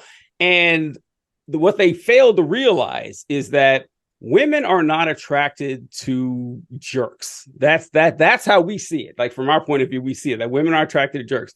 Women are attracted to men with confidence and leadership skills. And a lot of times, like assholes are just brimming with confidence. And so it's easy to like hack the system that way. But then men are faced with, when you talk about the confidence, I'm the point with this is that men are faced with this problem with the confidence, because you can't just have confidence. You have to earn it. You have to actually do something to be confident. And if you're not, then you're not getting anywhere either. And so they kind of get lost in this, and they get depressed and they get sad and everything, which is something that I try to do this a lot. Like I since I've been there, and I try my best to like find, like if I run across guys like this and tell them like how the world actually works, that, the person you are on the inside, like showing that you can be confident and you can be, self-assured, and you can show strength without being an asshole and get the same results. And by the way, you and men make this mistake, guys make this mistake too, where they make their primary focus on, I need to get a girlfriend. It's like, that's a mistake too. Like, what you need to do is work on yourself and be the best person you could possibly be. And then not only will women be more attracted to you, so will men, so will people you work with, so will people you collaborate with. Like, it's all about internalizing these ideas of improving yourself as a human being, and then you're going to have success in life, because they think about it completely backwards, as you said. But I do get it, because I went through it, and I try, because a lot of young guys will comment on my I whenever I do videos and stuff like this, and they'll be like, "Oh, well, it's easy for you. You're handsome." And it's like, well, thank you, I am, but it's like, but that's not it. Like, you can be a handsome guy, and yeah, sure, it's easier for handsome guys than ugly guys, obviously, but it takes a lot more than that. Like, that'll get you in the door, but if you're a handsome guy and you have no personality, or you're creepy, oh, the creepiness thing too. So a lot of guys will go up to women, and they'll think women are cold and like distant, because they walk up to them and they're like, "Hey, how's it going? You want to hang out sometime?" And I tell them, "Look, you got to look at," and they turn them down. It's like, okay, well, I guess they don't like nice guys. Like, no, listen, you have to look at this through the eyes of a woman. It's impossible, but try your best to do so, because being a woman, you have to live every single day, every minute of every day. You go outside, and half the population could kill you with their bare hands. Like that's a fact of life. And so if you have a guy, it's like someone 3 times stronger than you, walk up to you, and he's hesitant, and he's like, like, it makes it look like you're hiding something. And so like men don't, or how I phrase this, women care a whole lot about a man's personality and his like the kind of person he is on the inside. Men care too. It's not like they don't care, but women care a lot more, because they have to. Because if a woman is going to spend an extended period of alone time with a man, it's very important to find out what kind of man this is. So men don't think like that. Like they've never had that thought in their lives. I was like, you got to see it from her eyes, that you're coming out. You're not trying. Like, most of these guys are not trying to creep women out, but you absolutely are when you're being all skittish and weird like that. It makes it look like you've got something to hide. 100%. And on the opposite point of what you said, when a woman isn't interested in a man, the man leaves, and it's like, oh, I'm a nice guy, and like she didn't like me because I was a nice guy, Yeah. or she had too high standards, or she was a bitch, or she was cold, or she was this, or she was that. When we get broken up with, we immediately, most of us, not all, there's never all, Yeah. but most of us go into, what have I done to cause this to happen? I wonder why he's not attracted to me. What could I do better going forward? Maybe I shouldn't have freaked out so much. Maybe I should have done this or done that, right? And then we go, a lot of us, immediately to doing the self work. Yes, there's instances, yeah, he cheated. Yeah, he's an asshole. But I think the difference between men and women is where we immediately go to, what was my part in this, right? Like, where I think a lot of, it's very easy to point fingers. It's just like when we talk about rape. Was she really raped? Well, was she really God. wearing? Everything immediately gets turned back onto the woman as what has she done. Now, what we're looking at with abortion, now she's a murderer because she has to have an abort a fetus that's going to potentially kill her, but the woman's going to go to prison for it. So I think a lot of times things get immediately pinned back on the woman, like the Salem witch trials, and women are the ones that are set there to hold the burden of why we don't want to be with men, when really it's just because men aren't rising to meet us where we need them to in an emotional place, right? So He could be the hottest fucking guy on the block. But if he can't meet me emotionally, it's like dating a 20-year-old and like I have absolutely no interest in it. So it doesn't matter how charismatic he is or how handsome he is. If he cannot meet me at the same emotional place and provide that type of fulfillment for me, I don't want to have anything to do with it. Right. Yeah, yeah. And and with that meeting at the emotional level, that's where guys are handicapped a lot too, because like we mentioned before, guys don't have like on average, guys don't have like deep emotional relationships with their friends. They don't. Something I always joked about is when I was in high school, I remember I noticed that all the girls I knew, like I talked to them and I was like, oh, so who's your best friend? It's like, well, my best friend is Tara, but last year my best friend was, Katie. And I was like, wait, you have a different best friend? And every guy I knew had the same best friend for 10 years. And back then I was like, okay, I guess you guys just don't care that much about being a best friend. Now looking back on it, it's because the friendships between women are a lot deeper than the friendships between men.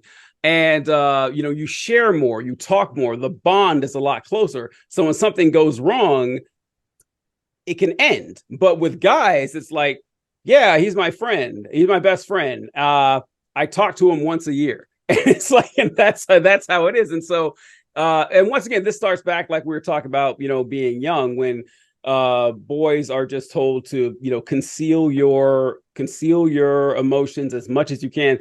And look, that's how I was raised. That's how I was raised. Like I was raised I say what? The majority of boys are raised that way, and we're raised by boomers who also didn't go to fucking therapy. So we have this entire generational gap of adults, all of us in general, that like don't know what to do with anything because we were raised by people who didn't deal with anything, and everything was put under the rug and nobody cried and everything's fine and the house looks great, but we're all fucked up inside. Like we grew up in that type of generation where I think we'll start to see changes though, because a lot of people are, soft parenting and, things like that.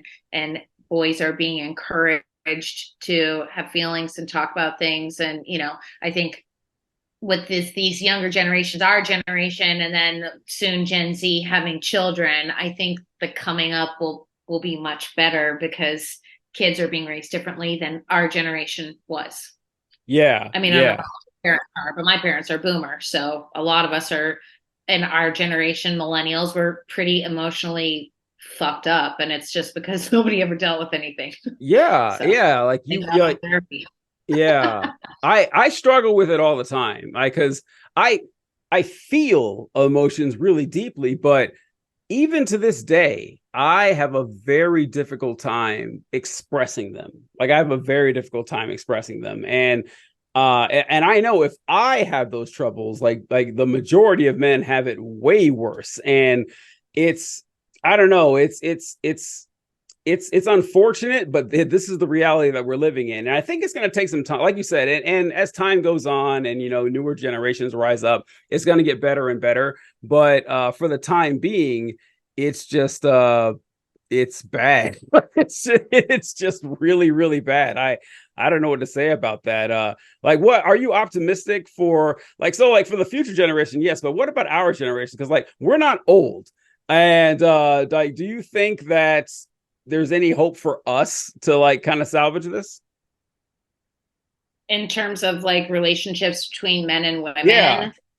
I don't know if it's fixable. And I know that probably sounds sinister, but I have a very large group of all wildly successful and beautiful, funny women, right? Like successful, funny, smart, they make good money, and none of us are, not a lot of people are having success in relationships. And a lot of women specifically now are like, okay, well, so are we going to Golden Girls it?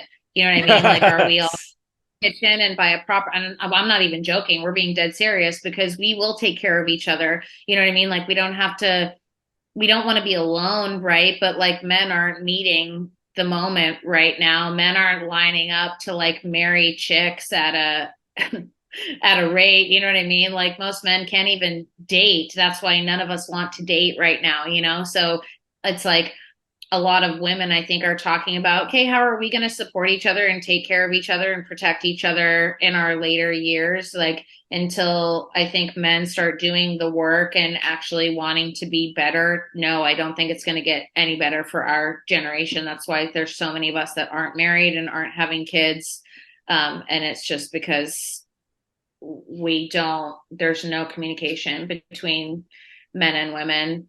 And I think more men need to do the work. And I'm not out here trying to bash. I just think a lot more men doing therapy and listening to women and creating spaces for women would help that. You mentioned the money aspect and everything of it. It's very funny to me when I hear guys say that, you know, all these bitches are just gold diggers and stuff. And it's like, my brother in Christ, you make $38,000 a year. It's like, what the hell? What the hell are you worried about? And it's like, every guy who complains that women are gold diggers broke. And once again, like, I'm not, you know, shitting on him for not making a lot of money. But it's like that's not a problem you need to worry about. Okay, let's not. It's just a key phrase. It's just a way to pit it back on women that someone doesn't want to be with them, so they must be a gold digger. It couldn't possibly be anything to do with who he is as a person. You know, like I tweeted this the other day, and it was really funny because I was just threading. I said something You've like, got a pretty big thread presence there. Like I went on there the other day. I was like, damn, she's got a big following. Yeah. I am loving Threads, and I feel like Threads is for the ladies, meaning like it is such a female positive space. Oh, okay. Coming from a place like Twitter, it feels like I feel like the girlies are like running Threads right now, which I really like. But I threaded the other day. The fastest way to offend a lot of men is to just describe them. So like just describe like how a man is acting, like they get so entirely upset, and then they come into the comment section and it's like, you're all menning, and it's like, you are very triggered, you know, but like this is where we're at as a society, not like you're right, or oh, she's got a point there, you know what I mean? It's like they immediately jump into you're all menning, and it's like, no, I'm not, I'm just describing a man, and now everybody's very worked up about it. But you know, I think men have a long way to go, and we're coming into the age of women, and we will provide the resources. So don't worry, guys. The not all men thing is very funny to me too, because you know, women will be like, you know, all men are this, all men are that, and then guys get really offended. It's like, well, all men aren't misogynists, and all men aren't cruel and everything, but they're the exact same guys who'll be like, you know, men built the world. Like, not all men. What are you talking about? Like all of a sudden now all men is okay, but all, you know, it's like that's very funny to me because it's cherry picking. It's cherry picking, yeah. And it's like I mean, I know you know who she is. I hate to bring her up, but Pearl Davis. She was you know, I don't believe she actually thinks what she says is just for, you know, content farming, rage farming, but how she's coming out saying that she doesn't think women should vote. And she said that, you know, because men should get to vote because men do the important shit, you know, like the military or infrastructure or firefighting and protection. And I was like, okay, all men don't do that. A lot of men are fucking accountants, right? A lot of men are street sweepers. Like, why does every man get credit because of some men are mason workers? It's like it's nonsense. But I'm convinced that now I'm convinced that person's paid, or it's just like a man doing all of that stuff. Like I don't buy that she's a real normal person. I stumbled across a documentary about her a couple of months back. You have to send it to me. Oh my God, yeah. So she comes from a rich family. Shocker, I know. She comes from a rich family, and she has like 6 or 7 siblings or something like that. And she first started making content. I can't remember what it wasn't like this. It wasn't like, Manosphere stuff. She had some other content she was making. But then it was like, piddling, whatever. But then she made some video about this and it took off. And then from that, say what? It's negative attention. Yeah. And so from that point forward, she's been doing it more and more. And they were talking to her friends, and her friends were like, yeah, she was never like this before. She has friends? Well, so that's funny you say that, because they had her best friend on there, and she's like, yeah, I've known her since third grade and we've been best friends. I haven't talked to her in 2 years because like the stuff she's saying is just awful and I can't put up with it. And many of her friends were saying that. So like, I don't know if she buys it or not, but that's not important, but it's important enough that she's willing to sacrifice her friendships, in order to get this money and continue this grift. It's poor little rich girl, right? So she's a rich white girl from the suburbs, one of 6, which means, she got very little to no attention as a child. Very obviously. She was probably helping like with her siblings a lot. I'm one of 3 and I wasn't raised a lot, right? 6 people in a rich family. She was raised by nannies. She realized that the first content that she was making, nobody was interested in it. So she got a taste of negative attention. And so she has taken that completely on. So she obviously doesn't believe any of this stuff. She's completely doing it for male attention. So it's like it's just the epitome of a pick me girl. And it's just pathetic. It's so disgusting. And I hate women like that. Sorry, I'm saying it. It's like they're the worst. Why would you be sorry about that? You should be proud to say that. I mean, I don't like to say that I hate anything, but I hate women that do that. The cherry on the sundae is that in the interview with her best friend, she said that she has never been in a relationship with a man. It's never happened. And so she's always telling women like what you need to do to snag a man.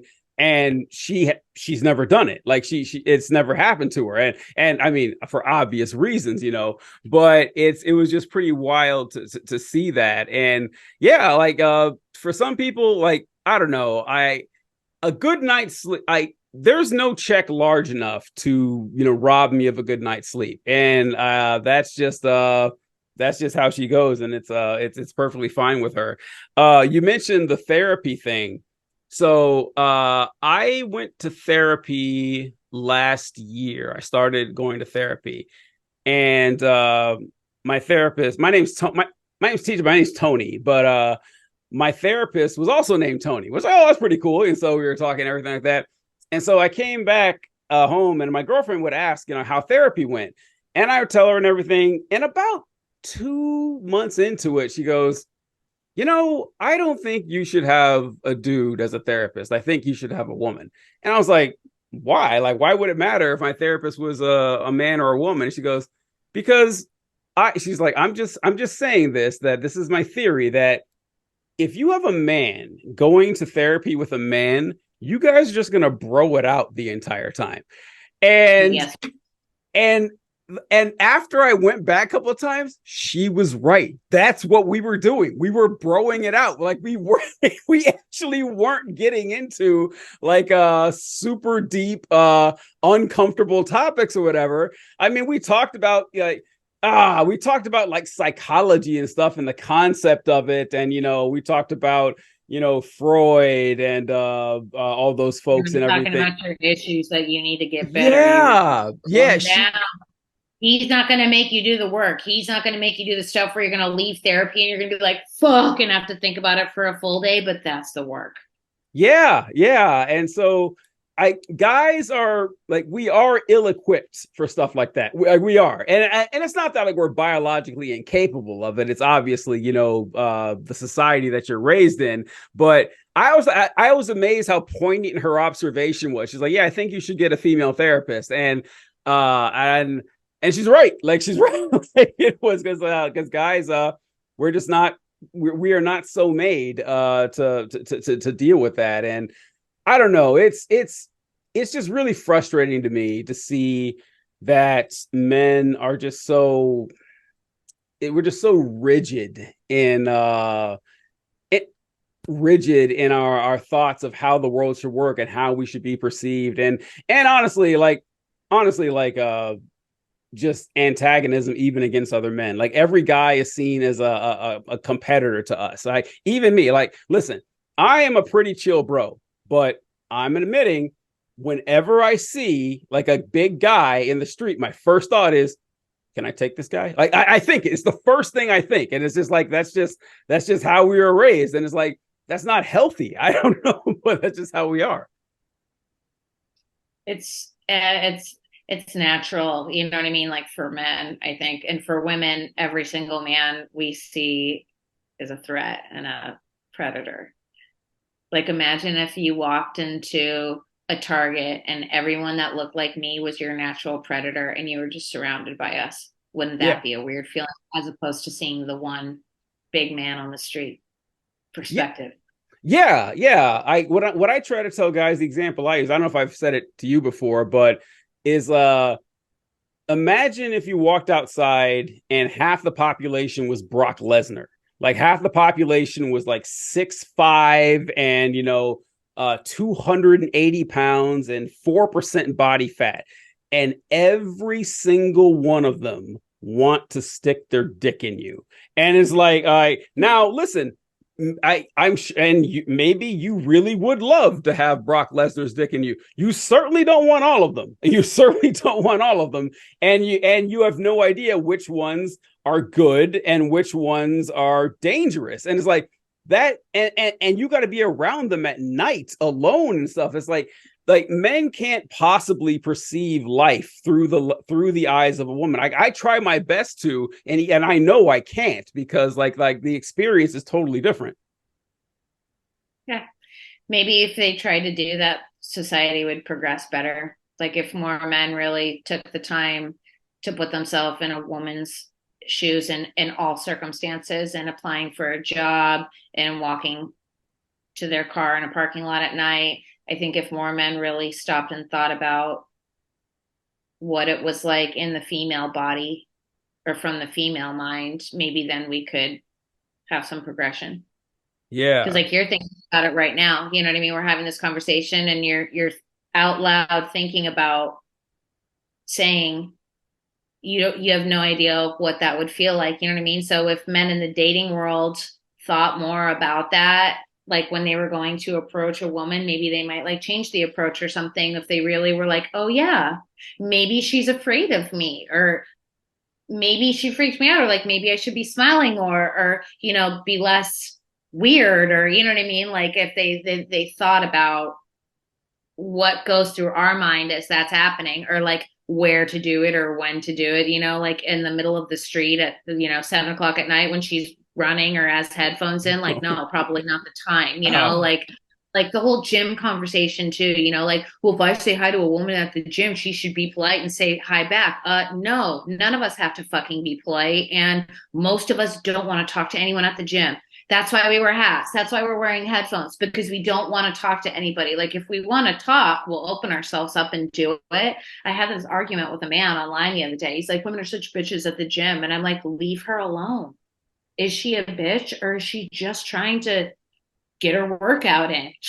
Like cues and things like that. Guys are kind of just. The gym one is a weird one for me because like if someone most people in the gym have headphones on, and if someone has headphones on, it's pretty rude to start talking to them like that. That's an automatic answer right there. That's easy. However, if you go to the gym regularly, like I go to the gym at like 5:30 in the morning, 3 times or 4 times a week, and so you see the same people every single time. Now, after a while, eventually you're going to say, hey, what's up? Like that's a casual, normal way to do it. But like, you've never seen this girl before. You're like, oh man, I like the leggings she's got there. And you just come up there. That's weird.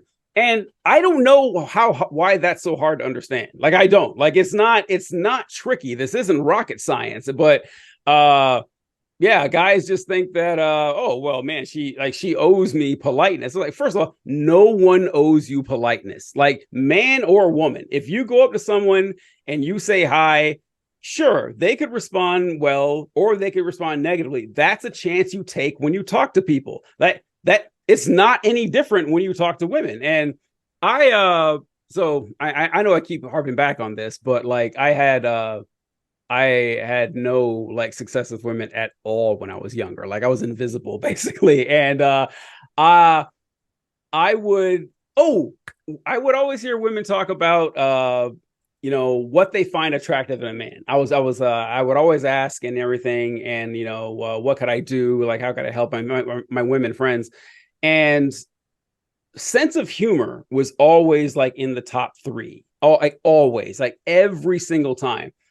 And that baffled me because I'm funny as hell. Like, I was like, how come? Like, I'm the funniest guy I know, and I'm not a bragging. I just am.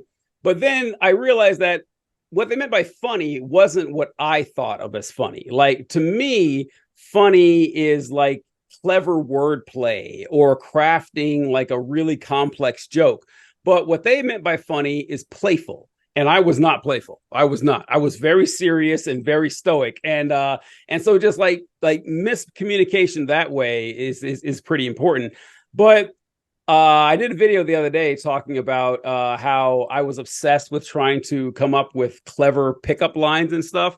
And one day I just said, fuck it. And I just walked up to a girl and I was like, hi, my name's TJ. How you doing today?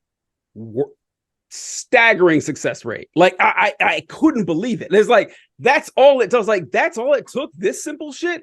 And that's when I came with that thought. It's like, oh yeah, men are treating this like a video game. It's like, no, it's like, just treat them like people. Weird, right? And it's like, it's weird, right? But that's it's the thought process is just, it's not there, because once again, as I could say, no one teaches you this. All right, for example, my dad was a legendary Lothario. Like, you talk to anyone that knew my dad back in the 70s and 80s, he was knocking them down left and right. Like, that was just my dad. That's how he was. He was a player's player. And he got married and had kids and everything. He matured, got older, and he's like, all right, I don't want my boys to be like that. He goes like, I'm not going to raise sons that are going to be womanizers. So my dad never, ever talked about anything with like how I should interact with women. It didn't happen. So I just had to like figure it out as I went along. And a lot of guys end up like that. And you end up making some horrible mistakes and end up being creepy. And then a lot of guys just get dejected. But I forgot where I was going with that. But yeah, it's true. But oh yeah, it's unfortunate that guys don't think about the social interactions in a way that's just, hey, just meet people, just say hi, just talk to people. And once again, it's not just about meeting women, it's about expanding your social circle instead of treating it like a hunting trip. Like, oh, I like what I see, I'm going after that, because that's dehumanizing. 100%. Yeah. Totally agree. Yeah. So that question I had is I guess it kind of wraps in what we were saying here. Is like, do we have any ideas on how we could do we were talking about marketing, and so you're saying like Biden and how he's not doing the marketing thing. So I was like, what ways can the left or liberals in general, like, how can we spread this message out in a more efficient way that stops us from collapsing in on ourselves? Well, I think first of all, everybody needs to get on at least some sort of the same page. We hear a lot right now about how we wish we had better choices, and I wish we had better choices also, but I think everyone needs to get on the same page. So if the far left is serious about wanting a realistic, real candidate, they need to prepare for the next election cycle, not this one. You're not going to be able to prepare to put a third party on a ticket that actually has a shot 10 months or 11 months from an election, right? Yeah, So not gonna first of all, happen. I think Democrats and leftists and liberals and social, I think all of us need to get our shit together and get on the same page first and save us from authoritarianism, and then work towards what we're going to do next time. But I think, I don't know how the left comes together right now, because the far left is about to fuck it up for all of us. And I'll be dead serious about saying that. I don't care. I'm sure I'm going to get canceled for that, but it's true. The far left is acting like spoiled children, stomping their feet around everything about they're not getting and what they want and this and that, when they have no plan. Even if a third party person somehow got on a ticket, which it can't happen, they have no plan of what's going to happen, and they haven't done any work. Otherwise, there would be a standout third party candidate, like we had Bernie, right? Like Bernie was a standout candidate that had an actual shot. They don't have fucking anybody. So if we lose this movement, it's going to be because of the far left. So the first thing is, I think everybody needs to get on the same page and maturity wise level understanding of what's at stake this election. And move together in a way where it's like the right, whether it doesn't matter if you don't 100%, you don't have to like everything, but it's getting in line with getting things done so that we all have a chance to do anything. Because they've already said that he said it yesterday, he wants to be a dictator on day one. They've already said they're going to come after the free press and anyone who speaks out against them. They've already said that they're going to level the government and put his loyalists at every single level, and they will be coming for us. So I think in order to have any kind of a productive marketing discussion, first leftists have to get on the same page with what's going on. Otherwise, we don't have a shot in hell. So I don't What even know if it's worth talking about. Well, I mean, what about the campaign for like not leftists, but people who are like undecided? Like, what could we do to win them over? Like, that kind of goes back to what we were talking about earlier with like presenting leftists as just regular ass people and not the caricatures that we're portrayed as. Like, what ways do you think we could because like, you ever have a conversation with a conservative and you talk about what I always go to is family values. I always talk about the fact that, conservative policies, there's not one conservative policy that is crafted to help you spend more time with your kids. It's all about making you spend more time at work. And, they don't want family leave. They don't want child tax credits. Like, they're making it harder to have families. And so I go with the president, like, listen, I want you to spend more time with your kids. I don't want you to come home at 7, your kid comes home at 4, and you don't see your kid at all. And next thing you know, they're 18 and they're gone. And I can get conservatives along that because it makes sense, but it derails because they think, well, yeah, but there was a guy in a dress teaching at a school, and that I can't have that. And so, like, what ways do you think we could market to those folks, like the normies that aren't like deep into politics like we are? I think first I would ask them what they're lacking, meaning like, what are the things that you're unhappy with? And then opening conversations realistically and showing them statistics with the things that they think they're unhappy about. Like, it all came back to these specific topics, which is gun reform, abortion rights, LGBTQ rights, school shootings and things like that, and climate change. And there's only one party that is working towards any of those things. Only one. So there isn't even a choice for them there. Because I would then also ask them to show me Republican policies that support that and what would make them vote for a Republican versus a Democrat. And then I would ask them to show me what an independent is doing, because an independent isn't doing anything either. So really just breaking it down and showing them that their argument is moot. I know that's not popular, but I feel like they're acting like a bunch of spoiled children that have no realistic idea of how things work. And I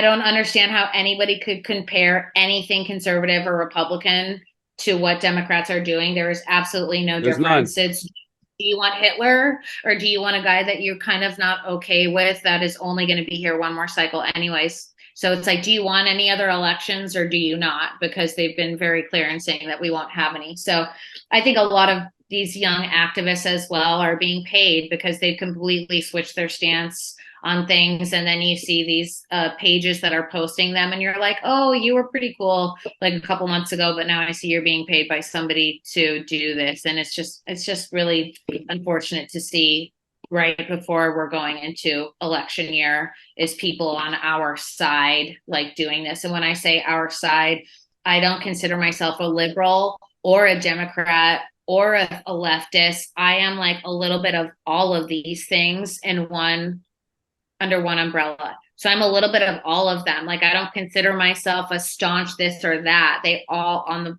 the left have areas that I agree with, and I agree with nothing on the right. So I'm going to do whatever I can to help that party win. You know what I mean? But I don't consider myself anything. You know, people like, how dare you call yourself a this or a that? Nobody knows how anybody identifies. I identify with I want all of us to have rights and I want this country to be a better place, right? So like I'm a humanist. So like if that's a political party, that's what I am. I don't want wars anywhere. I don't want any of that. But right now it's so dire. It's not just like show me why I should vote for him. No, show them everything that they're going to lose if they don't. Mm-hmm. I'm more of that because like I think we should just be using Republicans' words exactly against them and showing exactly what it is they're going to do. And if that isn't scary enough for leftists, then that's unfortunate. Yeah. They should be scared. It's anyone who is not a white Christian nationalist. They are coming for all of us, and I'm not even being dramatic. They're literally saying it online every single day. So yeah, there isn't really much of a choice. I don't feel like anybody should have to. There's really not much to prove. It's do you want authoritarianism right now or do you not? I feel like that's the moment that we're at. You know, it's we're look at they were just saying online a couple weeks ago that Osama bin Laden might not have had it wrong, and it's just like what in the fuck is wrong with kids that like a staggering like percent of the youth doesn't believe that the Holocaust ever actually happened. And it's just like, what the fuck is going on? I hadn't seen the Holocaust thing. I hadn't seen that. Really? I just read an article this morning and I wish I could remember the percentage. And if I can find it, I'll send it to you. Because that's pretty jarring. I hadn't heard that. Of young Americans who don't think it existed, Ooh, you know, and it's just like, that's weird. This is where the youth is so misled, you know, and it's like, you're really saying Osama bin Laden like might have had a couple things right, but it's because they weren't alive or old enough to remember 9/11 when people like you and I are.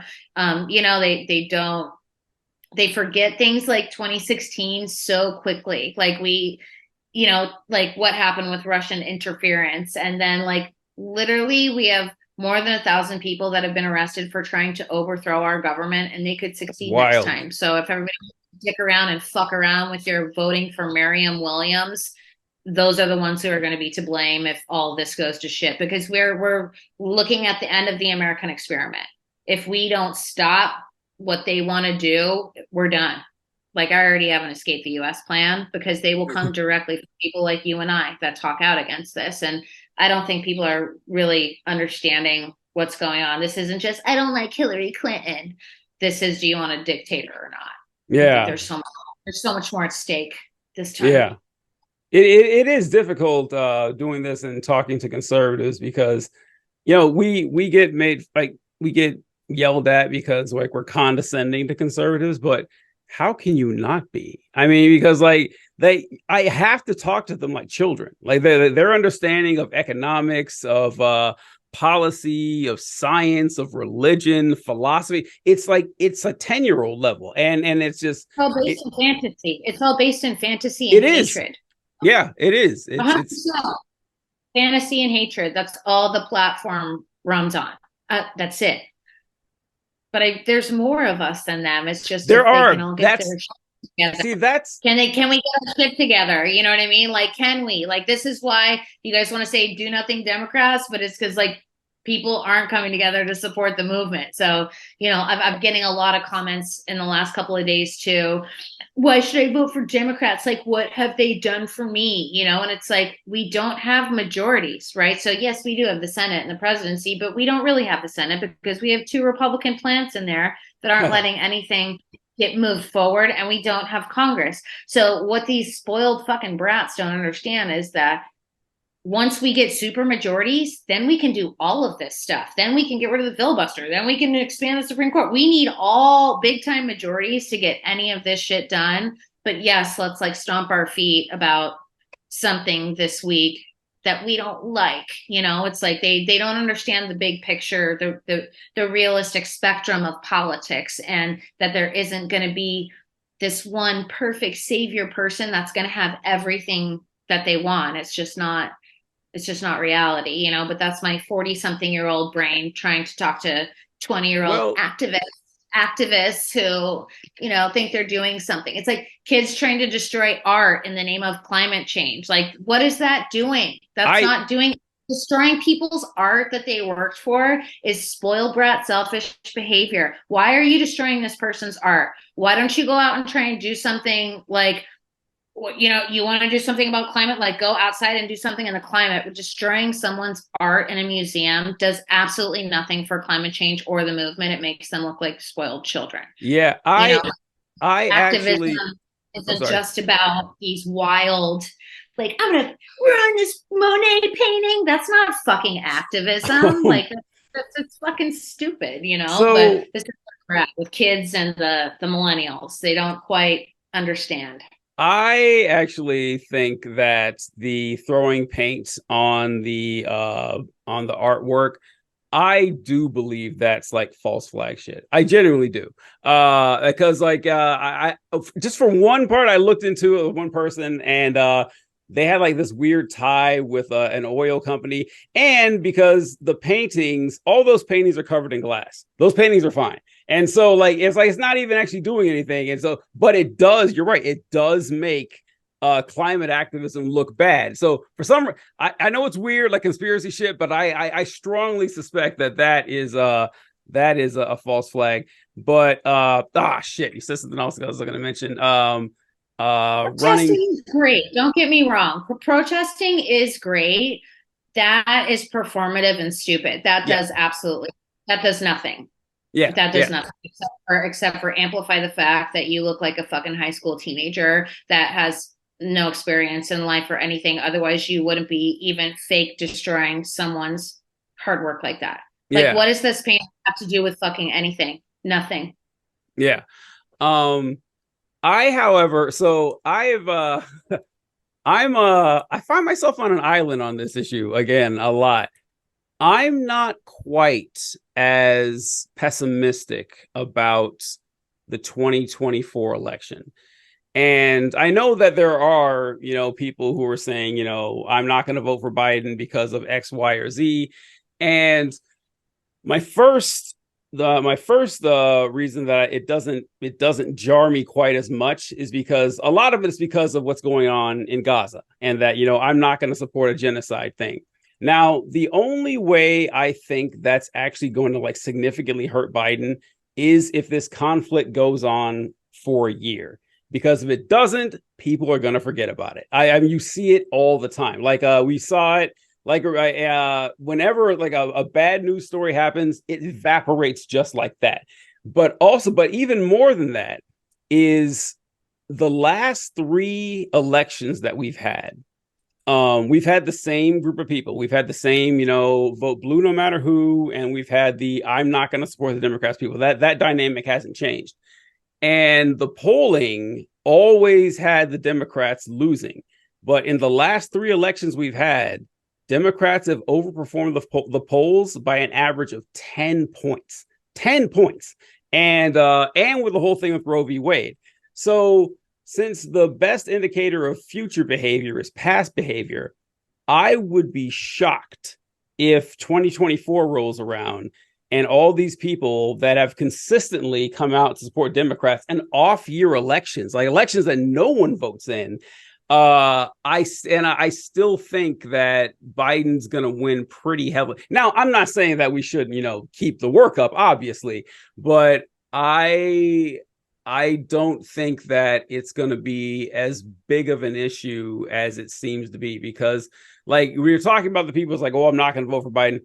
they're loud, but there's not a lot of them. Most people are just regular ass voters, and it's like, yeah, I'm gonna vote for my party all the way down. That's what most people do. So I I hope I'm right on this. I think I am, but I the guys and I argue this all the time because I seem to be the only one who thinks that. But and I'm not trying to say not take it seriously, but from what I've seen, like, in the past 3 elections, it does. I if I were a Republican, I would be really scared. Like, I would be really scared because nothing in the past has indicated that, we got a strong chance. But that's just me. Yeah, I think if anybody claims to be on the left to any capacity and 11 months before an election is going out and blasting to their audience how they're not going to be doing it, I've lost like complete respect for them because they're just it. Then you're not on the left, so you can't say that you are, Yeah. because right now we have two political parties, whether they want to like that or Yep. not. That is where we're fucking at. And the only way that is going to change is when we have viable candidates. The work is done. And meaning when we get our new president in 2024, that's when they need to start working immediately on a candidate for the next thing if they want to have a realistic shot at a third party. And I think we should have more than two. I think we need multiple parties, just like Canada does, right? Everybody needs to be represented. But I've lost respect for a lot of these big time creators because I think that they're, I don't know. I don't think you can claim to be for my rights as a woman or gay rights or climate rights or anything if you're using, and I don't mean you, I'm just saying in general, if they're using their entire platform 11, 12 months before the election to try and fuck things up for the left. So I think that's something though that they'll have to come to themselves if we lose. And then we'll hear a lot more crying if we do lose. So I don't know if I'm a good person to talk to about this stuff right now because I'm really, I don't know, maybe I feel like a little bit boomerish and where I'm so disappointed in the kids because I feel like if we want to change things, why will we not be positively trying to support the only party that's going to get those things done? You know what I mean? Like working together as a teamwork makes the dream work, and understanding that it's going to take all of us in these groups, women, people of color, gay people, it's going to take all of us to come together to beat these guys. And I just wish they would get on board and stop fucking around and then talk seriously about what the far left and independents and third party really talk what they would like to do after we get through this election. So I'm not a good person to talk about this right now. Well, why not? No. I'm So listen. sour on it. I'm so mad about it. Well, especially as well, people I've worked with. You know what I mean? Like gone on the show and stuff, and then coming into my comment section and like trashing my videos and saying stuff, and it's just like that's a real great way to get people to want to come back on your show and work with you. It's not even giving like adult arguments about things. It's screaming around. It's just really unfortunate. I'd like to see less of that, but yeah, it's politics. it is. So. And I agree with you. Like, I am not an accelerationist because like the argument that they'll put forward is that, listen, if we, withhold our power, the Democrats are taking advantage of us. Yes, they are. The Democrats, they win and they don't give us what we want. Yes, that's true. So what we should do is like teach the Democrats a lesson, and then the Republicans will be in power, and then they'll be forced to capitulate to us. Except that never works. That never works, and it didn't work under Donald Trump. Like, it didn't work at all. And so the problem, well, what I would say, so I am, for people that don't know, I am on the far left. Like, I am, I consider myself like I'm like one step to the right of Leon Trotsky, basically. Like, I'm about as far left as it gets. But if even like going through that philosophy, if you look at what Lenin said, and I think we can all agree Lenin was pretty far left. Am I right, folks, here? But Lenin wrote that if you can't win, with your political ideology, with your leftism, your communism, your socialism, whatever, and you're forced to work with either conservatives or liberals, work with the liberals, because you're going to get a lot more done under liberal rule than you will under conservative rule. Like, conservatives will have you hanged. And so that's the easy choice for me. And if you think about it, when did the United States of America take a sharp left turn? It was 2016 or 2015. That was after Barack Obama, who was a pretty standard middle of the road liberal. And we saw the standard middle of the road liberal and we're like, this isn't that great. Like, there's a lot more that could be done here. And who do we get out of that? Bernie fucking Sanders. Like, that's what we're going to go with here. And so after Trump, who do we get? Biden. And so, yeah, it's like if you really want to accelerate the cause of the left, work with a person who's most closely aligned with your thoughts. That's how I feel too. So, yeah. Keep in mind for our left, keep in mind, we're looking at one more election cycle of boomers. They're all going to be too old. And then we are going to have the opportunity to do whatever we want if we stay on course. Yes. Right? Yes. If losing Roe wasn't enough for you, like, it's going to get way worse than that. Right. But the boomers are about to be done, and I'm not trashing. They're old and they're about to be done. And that's how linear time works. It's okay.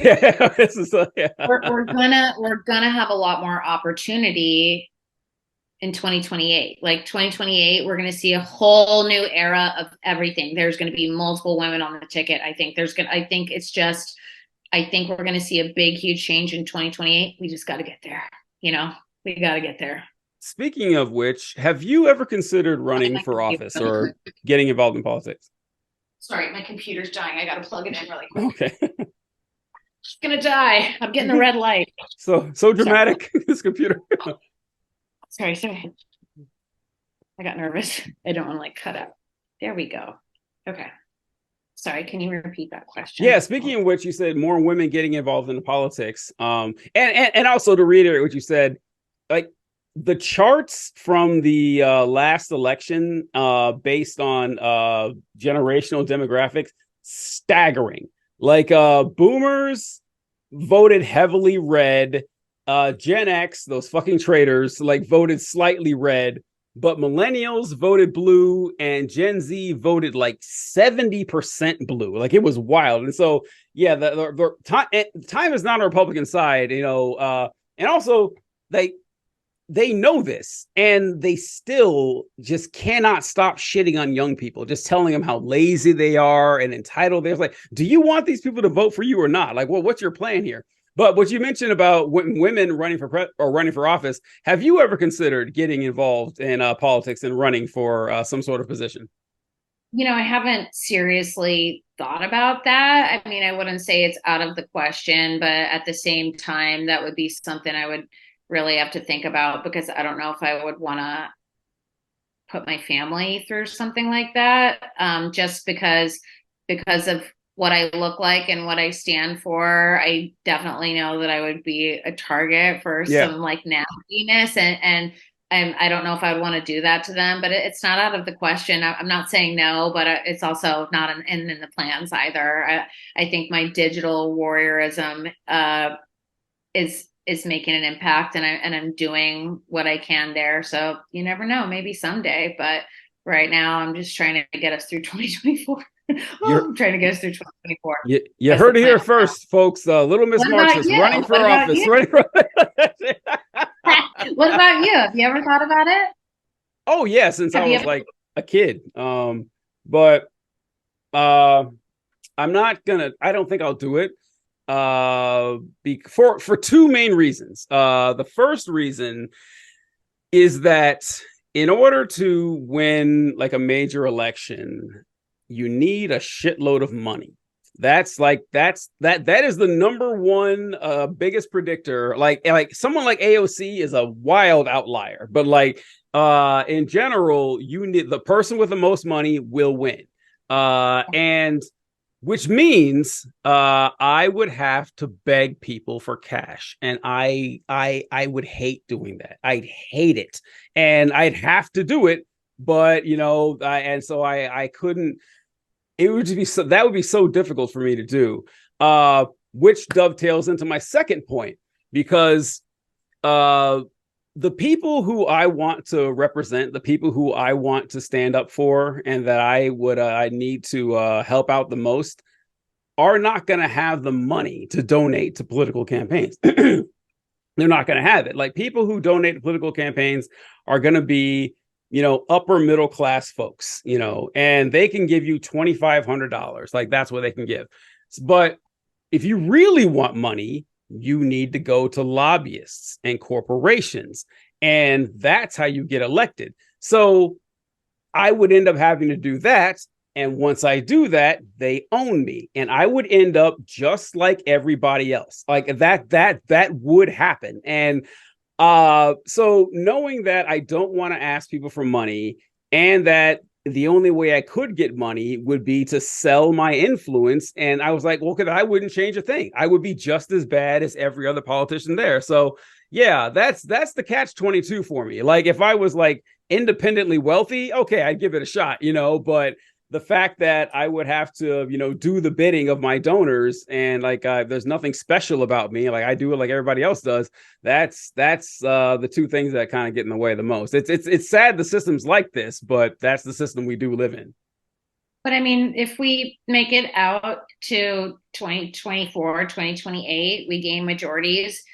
I think the majority of Democrats would like to see a lot of the big money taken out. And when we have super majorities and we can actually pass legislation, we can do things that can stop the big money from coming in. We can fuck over the lobbyists and the people that do this. So it's like, I'd love it if everyone stays the course and think about the possibilities of the things that we can do and would love to do if we can get there together, working in the same boat. I think, at the end of the day, all of us over here on the left, we just want what's better for people. I genuinely believe that, even though everybody's like nuts right now. I think that's the bottom line. And if we all can come together as a dysfunctional ass family like we are and work together, things can look so different on every level for all of us. We just have to win and get there. So yeah, it's true. I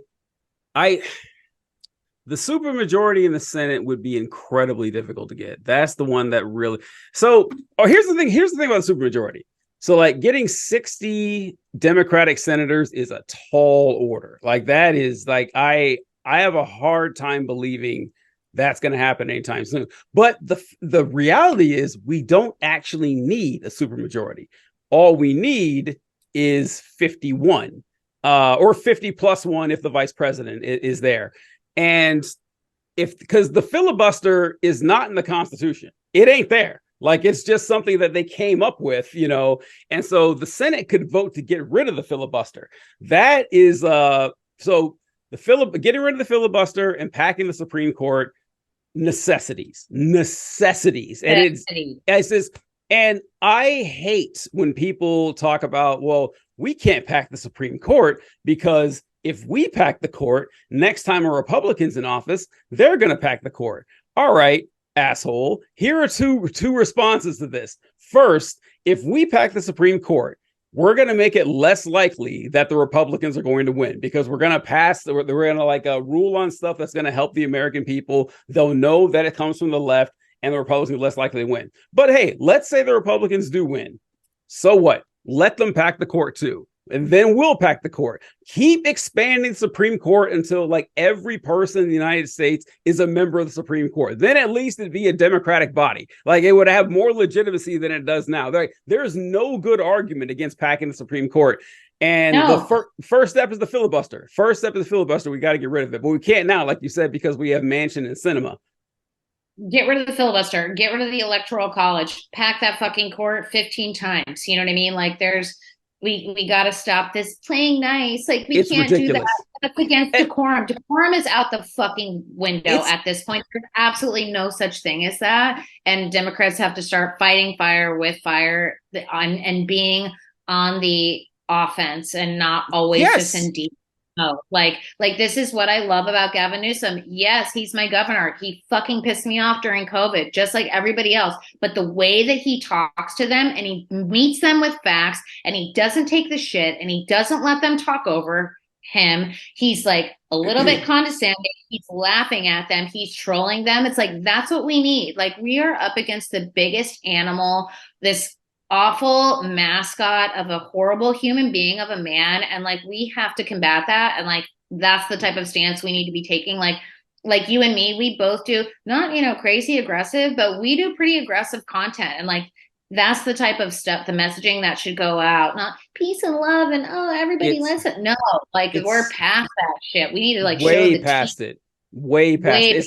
It's not 1992 anymore. Like that's not that shit doesn't. And you know what's really fucked up about this is that Democrats are in love with decorum. They're in love with that shit. And look, I get that it does have some kind of place. Earlier this year, I don't know if you saw this, but Marjorie Taylor Greene was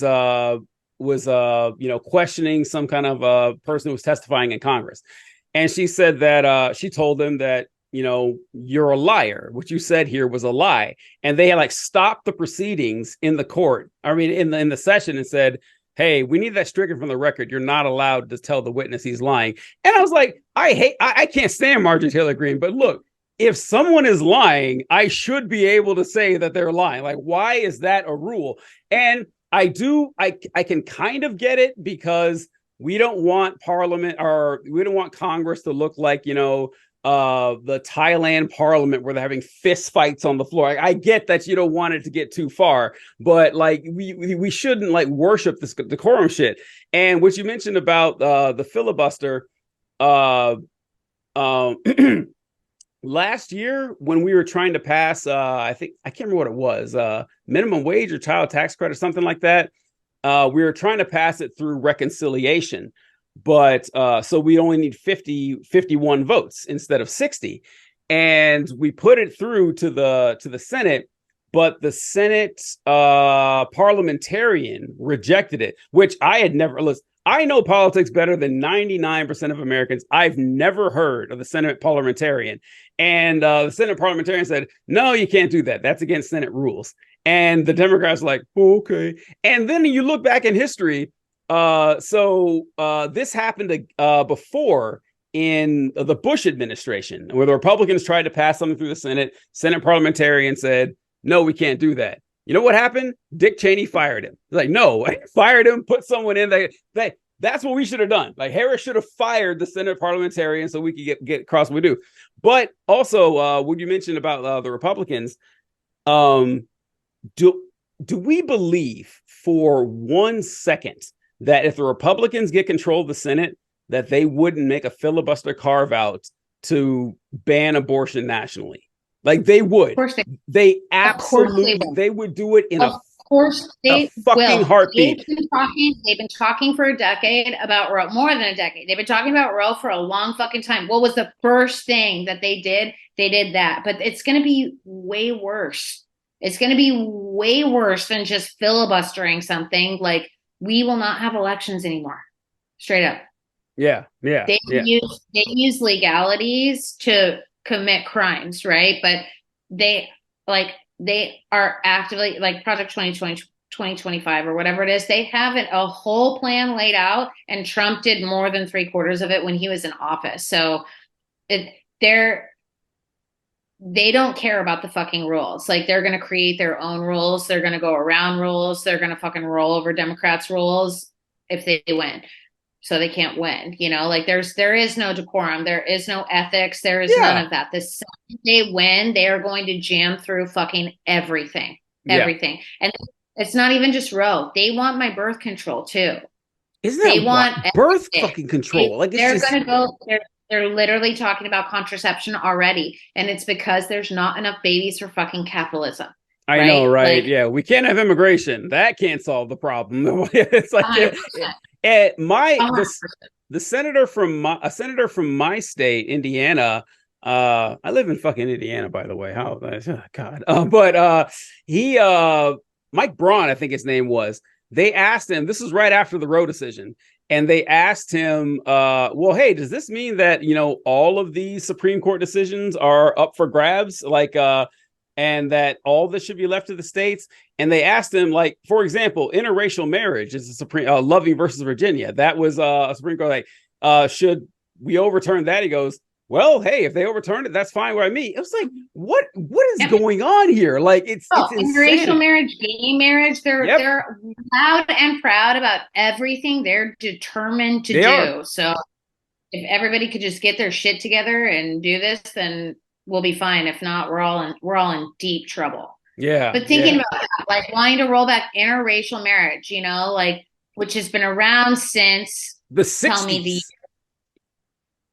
exactly. You know, like, but this is these racist, white, crazy people, right? Like, this is what we're up against. Like, this is what they want. They don't want gays. They don't want us to be able to marry who we love. They don't want us to be able to have rights. They don't want us to be able to cross state lines. You know what I mean? It's like, this is super scary, serious shit that people should be really concerned about without, you know, trying to be like an alarmist. Like, we're past alarms, man. Like, we're in the final phase. We're in the final boss stage right now. So they don't want like income taxes. They don't want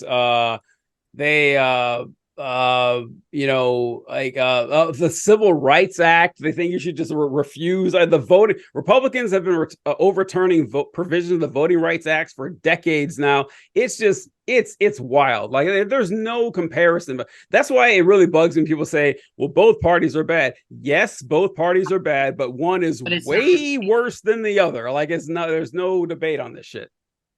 Yeah, I hate to cut it short. I have to go soon. No problem. So, all right. So let us know where we can find your work. You guys can find me on pretty much every social media platform. I'm Little Miss Marxist. And you can catch my podcast, Polytoxic Podcast, on Spotify or Apple. Fantastic. Thank you so much for coming on. I really appreciate it. Third time's the charm. I think it's the third time we try to do this. So much fun. And anytime you ever want me to come on, like, I would love to. Like, great. Fantastic. I don't know how well I do as a host, and so it's good to hear that. But you did great. You did great, sweetie. You did great. Little me. Thank you so much. But all right. Thank you so much. Enjoy the rest of your evening, and I'll talk to you later, dear. All right. Have a good night, okay? You too. Bye. Bye.